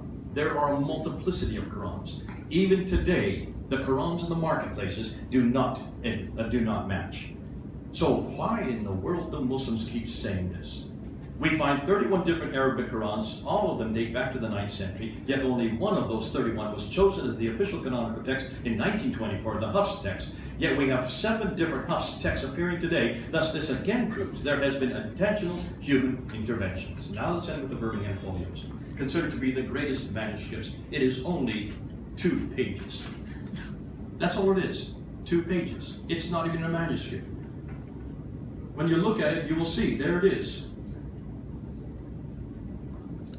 Dr. David Thomas, who is the curator for this manuscript, said the writer of this manuscript could well have known the Prophet Muhammad. He would have seen him probably, he would maybe have heard him preach, he may have known him personally, and that really is quite a thought to conjure with. This is all that we're talking about. 2 folios, front and back, either side, of Surah 18, Surah 19, and Surah 20. Parts of Surah 19, and Surah 20. But look at the dates. It was dated by carbon dating at Oxford University, at the Carbon Dating Labs in Oxford. And they dated it between 568 and 5 AD, which does correspond with Muhammad's life. He was born in 570 and died in 632. The problem is, can you see a problem immediately? And this is why Muslim scholars have not come and supported this. If even the latest of this carbon dating were correct, that's 7 years before Uthman even put together the Quran. So you cannot have it that early. More than that, take a look at what it includes. It includes the 7 sleepers of Ephesus in Surah 18, ayah 17 to 31. It includes the Proto-Evangelium of James, the Pseudo-Gospel of Matthew, written in 145 AD and 680. It also includes the story of Moses in Surah 2 at 20, ayah 1 to 40. Every one of these stories in these 2 folios are from earlier material. It's all borrowed material, apocryphal accounts. If you're going to borrow them, they're earlier, aren't they? Anything that's borrowed has to be earlier. Now, what's interesting, these are not the only labs that have been dating manuscripts. The Sana manuscript has now been dated at the Lyon lab in France, and the dates they're getting, the carbon datings they're getting for those Quranic manuscripts are 388 to 538, 5 AD. Muhammad was born in 570. These predate not only Muhammad, they predate the Quran and they predate Islam. 443 to 599 AD. Are you going to go with those dates, Muslims? Because if you're going to go with the dates for the Birmingham folio, you have to go with the Lyon dates. You have to go with the Kiel dates. You have to go with the Arizona labs. There are many labs that are now doing carbon dating on these manuscripts, and they take you right back to the 5th century AD. 5th century AD. Muhammad was born in the 6th century AD. These all predate Muhammad. They all predate the Quran. Be careful about jumping onto this story, because this is going to destroy you if you use it. Either way, it's a win-win for us, because if it is true that those carbon dating are correct, then I would suggest that these are nothing more than examples of apocryphal accounts, of which, if you remember, 25% of the Quran is. More than likely, however, we're going to find that these carbon datings are not correct. These are all pre-Quranic courses. So the conclusion of the Birmingham folios: the ink has not been dated, because you cannot date ink, because ink is a melange of many different inks from many different periods. Dates show that the classical account is wrong and suggest the stories in the Quran were borrowed from outside, usually simple stories. These folios could be examples of those earlier sources written in Arabic, thus they're pre-Islamic, pre-Muhammad, and pre-Quranic. The fact that they were borrowed suggests they came from man-made stories, proving that once again, they're intentional human interaction. The 7 areas we've investigated tonight, we're going to now end this all up. Number 1, look at the compilation difficulties. When you look at the compilation difficulties, you will find that how it was put together was by man. The historical inaccuracies, only man makes mistakes like that. God does not make historical mistakes. Source criticism. 25% of the Quran comes from Jewish sources and Christian, not even Christian sources, from Gnostic sources, sectarian sources, heretical sources. Manuscript criticism, it's obviously the earliest 6 manuscripts that we have, none of them agree, none of them are from the 7th century, and they don't agree with the Quran we have today. Again, human manipulation. The ancient corrections, you can see from Dan Brubaker's material, hundreds upon hundreds of corrections that continue up until the 9th and 10th century. The modern corrections, 31 different Qurans, even the Hafs, the final one that was created. Where did it come from? Where is its origin? Why is it that we've come up with even 7 of these Hafs Quran in just the last week? And then the Birmingham folios, don't go there. If you're going to start using carbon dating, be careful. It will bite you. Because the carbon datings put the Quran back to the 4th century and the 5th century, and you don't want to do that because that's long before Muhammad even existed. So, what are the questions still standing? Why do we not have a complete 7th century Quran? I'm still asking Muslims, where is that original manuscript? Just one, not 9, just one. Where are the 9 copies of the Quran which were sent out to the 9 provinces? Why do all the Quranic manuscripts only appear after the 8th to the 9th century? Why are there still 31 different Arabic Qurans in existence today? And doesn't this prove that the Quran did not come from God, nor Muhammad, nor Uthman, but by simple men?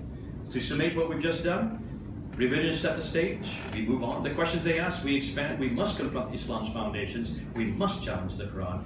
We do this, the same has been done to the Bible. Both we must bring into the public sphere. Why? Because similar historical questions have already been asked in the Bible and answered.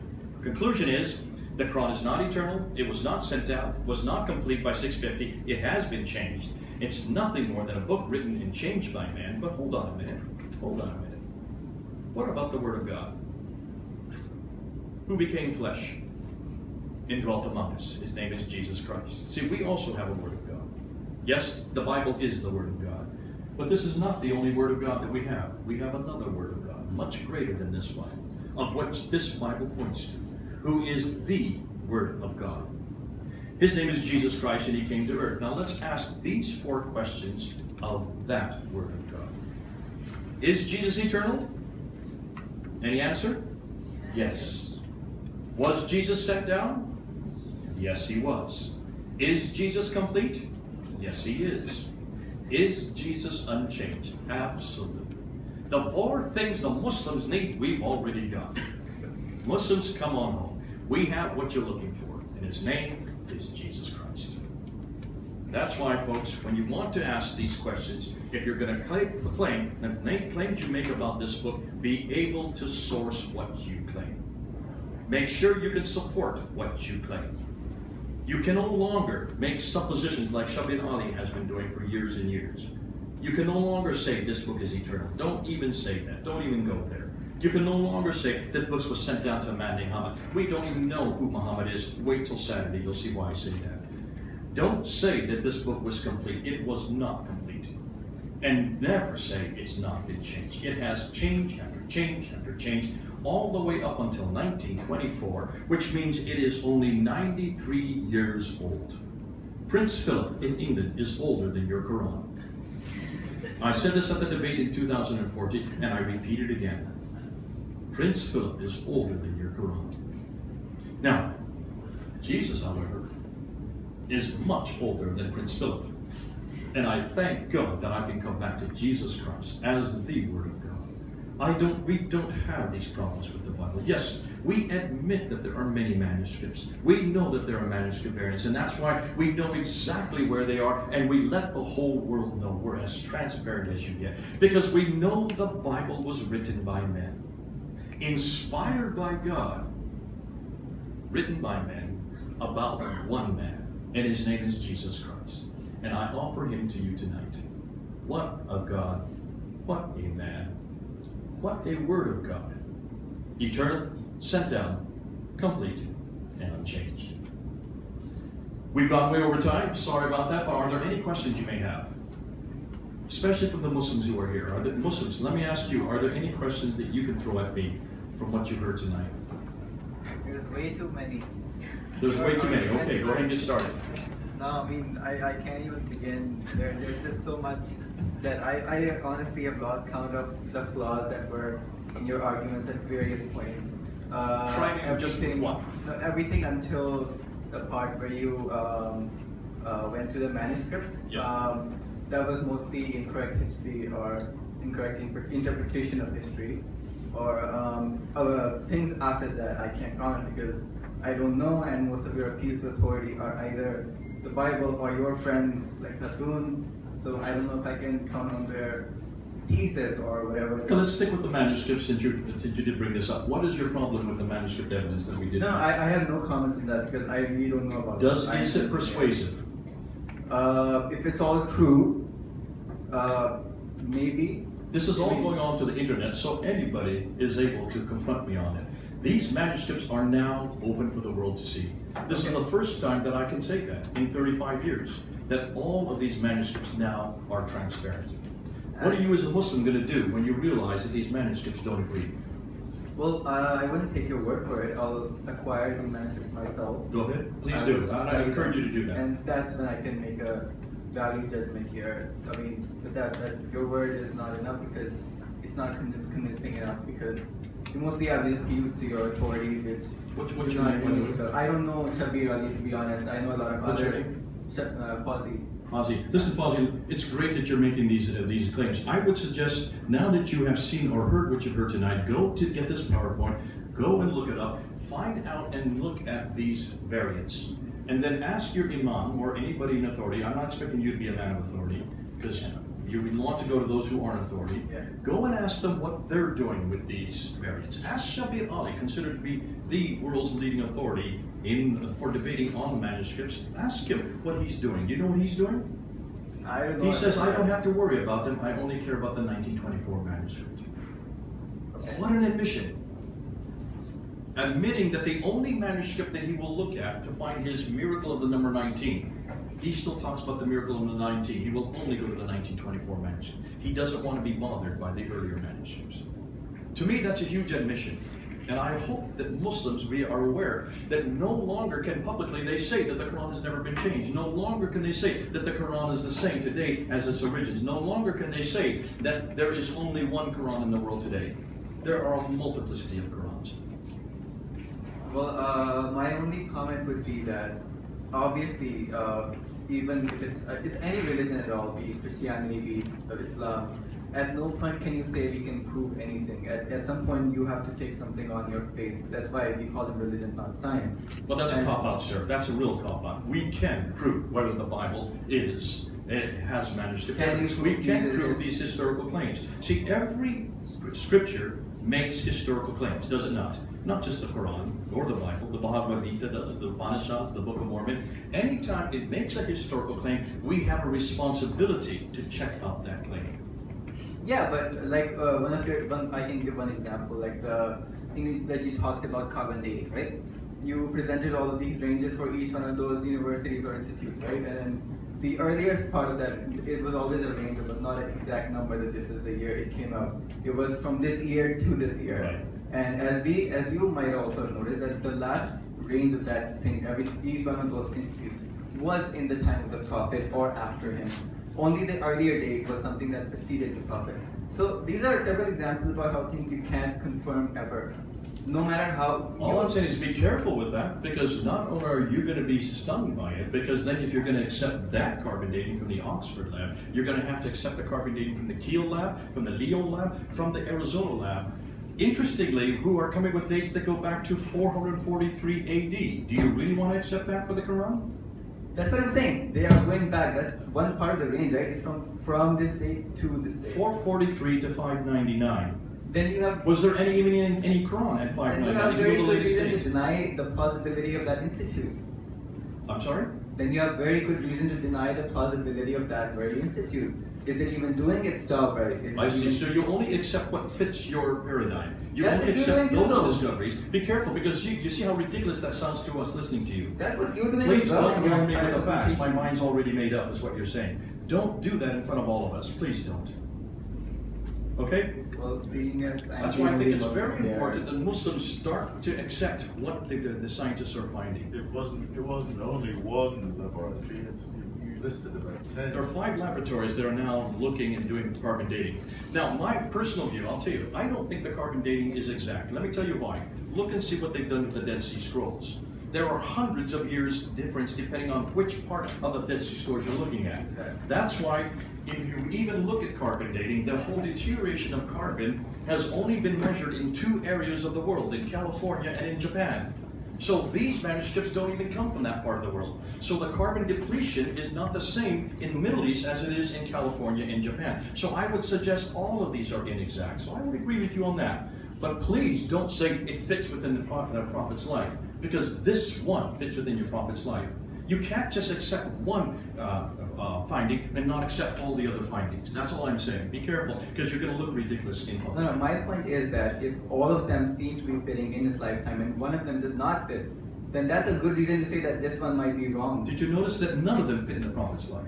The only one was the early folio in Oxford. The ones that you showed on the list, each one of them had their 2 date that was fitting in the lifetime. Should we go back to it? I'll show you. They were Yeah, none of them. go ahead. They're from 443. Go ahead. Oh, what did I just do? And then in the meanwhile, while you're getting there, let me tell everybody about how the compilation of the Quran took place. And I'm no expert. I'm only telling you guys what I have learned from the books of history. And basically the process of compilation was not that people did not write this down. His secretary was not a secretary. He was a scribe. And his task was to memorize everything the Prophet said. Everything. Not just what he said, if this is from the Quran. Everything. And he was one of the, I think 6 or 7 of them. And what happened in this lifetime was nobody used to write at that time. The Quran. No one used to write at that time? Are you suggesting that the libraries in Alexandria didn't exist? Are you suggesting that from all over from Spain to India, no one could read or write? I'm going there. They did not write the Quran as that part because they had the Quran in front of them. They could ask about the Quran anytime they wanted from the Prophet himself. The authority was right there. They had no reason to write. They could go, he lived next door. You could go walk up to him and ask him, what did you say the other day about what God said? And he would repeat exactly that way. The problem came about writing was in the first caliphate, Abu Bakr. So it was not compiled in the third caliphate by Uthman. It was first compiled by Abu Bakr. He has that been sabit to I said that tonight. Did you not hear me? Sorry? The first recension is Abu Bakr. Why is it that they had to wait to Abu Bakr to write the first recension? Yeah, I'm going to that. There was the Battle of Yamama, as you said. Okay. Right? A lot of so at that time, everybody had memorized the Quran. Everybody knew it by heart. What did they memorize? To this day, what did they memorize? Everything the Prophet said. That was including parts of what he said are in the Quran. What did they memorize again? What manuscript did they memorize? What codified canonical text did they memorize? They Let didn't me need tell a you something manuscript. right tonight. If I were everything I've said tonight, if I were to ask every one of you to then write down what I've said tonight off the top of your memory, how many different renditions would you have of what I said tonight, just from memory? Quite a few, right? Quite a few. Not only that, what happens when it's said orally? What happens with oral tradition? Now, you've played that birthday party game where I send something to his ear, he sends to her, he talks to her, him. By the time it gets over to here, what I've told him and what he tells me are 2 different things. The problem with oral tradition, it gets manipulated, it gets accreted, it gets deleted. That can happen within a period of 15 minutes. To say everybody memorized it, prove it to me. You can't even prove it. You're just basically you're making syllogisms. You're just talking off the top of your head. Because there's no way in the world that we can prove that it was memorized correctly, since there's no manuscript to support what you just said. And when it was finally written down at the time of Abu Bakr, which you do admit, why did it have to be written again 20 years later? What was wrong with the first manuscript? And then why did all the other manuscripts have to be burnt? Obviously there were differences. And then when that manuscript was written down at the time of Uthman, sent to 9 different cities, where are they today? Why isn't there not one manuscript available for us to look at today? It's not the fact that people could memorize, I'm sure they could. I would suggest that when you memorize anything, you have different memories. We know that even in the 21st century, how different our memories are. I know that with my wife. We see the same thing. We get home. When we get home and we tell our son, she tells a totally different story than I tell. And it's just happened maybe half an hour ago. Now that is quite typical of human memory.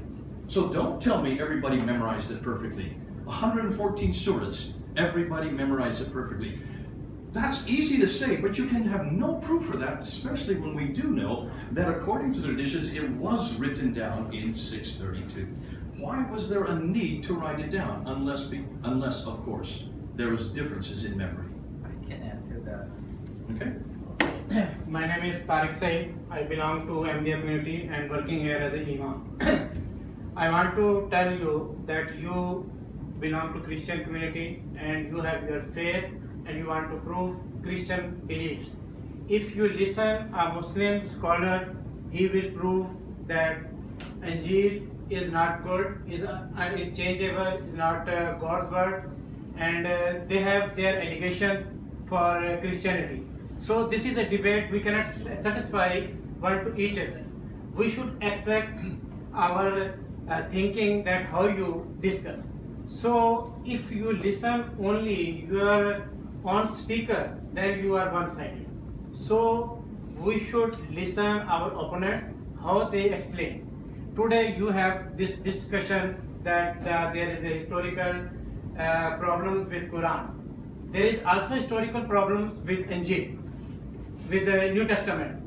So I am as a Muslim, I came here, I want to listen you how you think about my religion. So like this, our Christian brothers, they should also attend the Muslims programs. They make them friends and they ask them the question, how they respond this. So only we should understand how they explain their question. Yeah. Now I tell you about this, what was the tradition of the Holy Quran. It was complete in the life of the Holy Prophet. It was revealed in 23 years and it was not written in one shape, in one volume, because it was revealing still the death of the Holy Prophet Muhammad, peace be upon him. So it was written after the death of the Holy Prophet Muhammad, peace be upon him. So in his life, it is impossible that you compile it in one volume, but it was completed in written shape in different for different people. They have someone have written something and someone have written something, and people have learned it by their heart. What's your question? Can we get to the question? No, I am telling you that you are telling that this was not compiled. I think in the I've life. already repeated that, did I not already tonight? What's your question, sir? No, my question, I don't have any question. I am not agree with your okay. thinking. No, that's so fine. I am telling that it was completed in the life and people learned by heart it when there was a one holy war, Jamul. When was it written down? All people there was a system. He has appointed some person. And where is that manuscript? He told them to memorize these. They recite these Holy Quran in their prayer. And in Ramadan, the whole Quran Sir, was I'm asking you a repeated. question. Since you're not asking me a question, let me ask you. Where is that manuscript that you just say was written down? Where is it? It was written later in the time of the Abu Bakr Siddiq, Radiyallahu Ta'ala anhu, when he said that in a one war, there was 500 Hufaz was martyred. So, Sir, let me ask you again. I'm not asking you a third time. Where is that manuscript that you say was written down? in the time of the Abu Bakr Siddiq. Where is it today? Yes, this is the same that was. Where is it today? Do you know where it is? Can you show me that manuscript that you're talking about? A complete No, here I manuscript? cannot show. Does it but exist today? This is a study and claim, and you can study this one. Can you tell me where there's a manuscript today? It was totally, completely memorized by the Muslims, And we're going to get it the is a same tradition. narrative over It again. is impossible Are you following why this is a problem for that one Muslims? can satisfy you. Does this It is satisfy not. you, what he is saying? Are you convinced that a memorized text is This is sufficient for you? your program, so you cannot satisfy. If you go to a Muslim program, they also have arguments. So if you invite some people, We did invite. We wanted this to be a invite. debate. We should learn each other. Sir, listen. There should not be a debate. So I understand the frustration. I can see that that's a problem. But can you see why we're asking these questions? It's very important that all of us in every religion who have a text that is historical, that if we're going to make a claim, support it with manuscript evidence like this, what we've just asked you. The manuscript evidence does not exist for the Quran, not from the 7th century. The manuscript evidence for the Quran only begins to appear in the 8th century. Those manuscripts, like the Topkapi, the Samarkand, the Ma'ir, the Huzayni, the Petroponus, and the Sana manuscript, these 6 major manuscripts that are the oldest manuscripts, not one of them is from the 7th century. They are all from the 8th and 9th century. They are not the same, they are not complete, and they do not parallel the Quran we have today. Now that is a historical fact. So when you say that they memorized it, I don't care diddly what, because I have no idea what they memorized. If I were to ask you today to tell me what Surah 2, Ayah 145 is, and you repeat it word for word, how do I know you're correct? Unless I have a Quran next to me to follow you to know that that is correct. You need to have a written text to be able to measure everyone around the world, to know that they have the same memory. That's all we're asking. We're asking a very simple question. Please stop claiming that it was complete. Please stop claiming that it comes from Muhammad. Please stop even claiming it comes from Uthman unless you can support that. And I've asked now 3 times, where is one manuscript that is complete and unchanged from the time of Uthman? Sir. Hello. I just want to ask you, this PowerPoint, you are the one designed this one? These are my PowerPoints, yeah. Yeah, you designed this one, Yeah. right? Everything you designed in here, right? I'm sorry? I said, is there every page or every design, you are the one who make this one, this PowerPoint, right? The PowerPoint, but I did none of the research. No, I'm just asking you, you are the one design this PowerPoint. I did it. This is my PowerPoint. Yeah, you can have it, yes. Yeah, you make this one, right? Yes. I don't know, I'm very poor in, of course I'm Muslim, but I don't have much knowledge of Islam also. Okay, but I just want to, I'm wondering, just I hear from you this all things, and maybe this is true, but you lie all in front of all these people that I don't know this paper why going down when you just show some Quran words you throw like a rubbish, you take a paper like a rubbish and throw in the dustbin, just show you in this PowerPoint that, oh, you said, oh, I don't know what happening here. Oh, I this is see you like made that animated. That was not my animation. I think this is. no, computer just did that. you, no, this is not how Yeah, come, I asked- no, I no, asked, this sorry one for you that. design, this one you accept, this one you design, right? You're talking about the crunching up. No, yeah, listen to me, you That design. shouldn't happen. I don't know why it Sir, happened. listen to me, you accept that you design this one, right? Of course, that is a designing, and you are the one make this one. Yeah. And you lie in front of all people. I don't know what happening. This one, this is a laptop. I have lied. What have I lied tonight? No, you said this is. You said I don't know what's happening. And Yeah, so- this said you said I don't know what's happening. This one, You say you this is by the borrow laptop, and this is not. So that was not. I That is did not. have That is in not animation mistake in my- of laptop. in my That is animation. mistake of When who we made invite this Muslim, one. you should respect us. Okay. Absolutely, and that's why I'm Problem sorry is that this, that There are happened. some things not respecting. I don't know about anything what you speak, but I know you lie once thing in front of all people. So I cannot leave you till I don't have knowledge about this. Okay, This thank you. thing I just- Are there any other questions, folks? One question. You ask that Quran claims that Maryam is the sister of Imran, Aaron, sister of Aaron. Is claim there that this Aaron is the brother of Musa? Does absolutely because There, Mary. exactly, there at that place, there are so many Aaron. Not exactly that this that Quran is not claiming that he is claiming that Maryam is sister of Aaron, but it is not claiming that this Aaron is the brother of Moses. Does Mary have This a brother is named Aaron? Sir? another place, but here it is your misinterpretation that this Aaron, Quran is claiming that this is the Aaron of brother of Moses. That's a great. You have that opinion, sir. But it's not just Aaron. It's also Amram, who is the father of both Miriam, and Aaron and Moses. So all 3 are there. That's why it's obviously that there's a that Yes, they have mixed up the Aaron, but it is not said that this Aaron is the brother of Moses. Maybe any other Aaron. No, there's Any other Aaron. we know Mary didn't have a brother named Aaron. Okay, folks. I think we've completed our questioning for tonight. I want to thank you for coming here. This is going up on YouTube. We are going to make sure that Muslims around the world see this. Hundreds of thousands, or almost 500,000, have watched the debate that we did in 2014. Tomorrow, we're going to unpack Islamic slavery.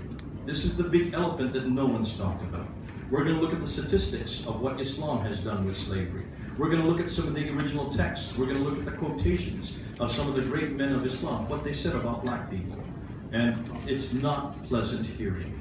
And then we're going to look at the numbers. We're going to look at how many slaves were enslaved by Islam versus how many slaves were enslaved by the Europeans.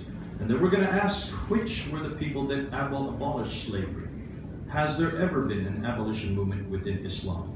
These are hard-hitting questions. We're doing this purposely because no one has dared to yet ask the historical questions on slavery. That's tomorrow night, and I'll ask you where that's going to be, what church that's at. If you can say where it is tomorrow night and the time. Is that the Island Evangelical Community Church? Yes. Huh? Yes. Yeah, you can say where that was. Yeah, it's the Island Evangelical Community Church.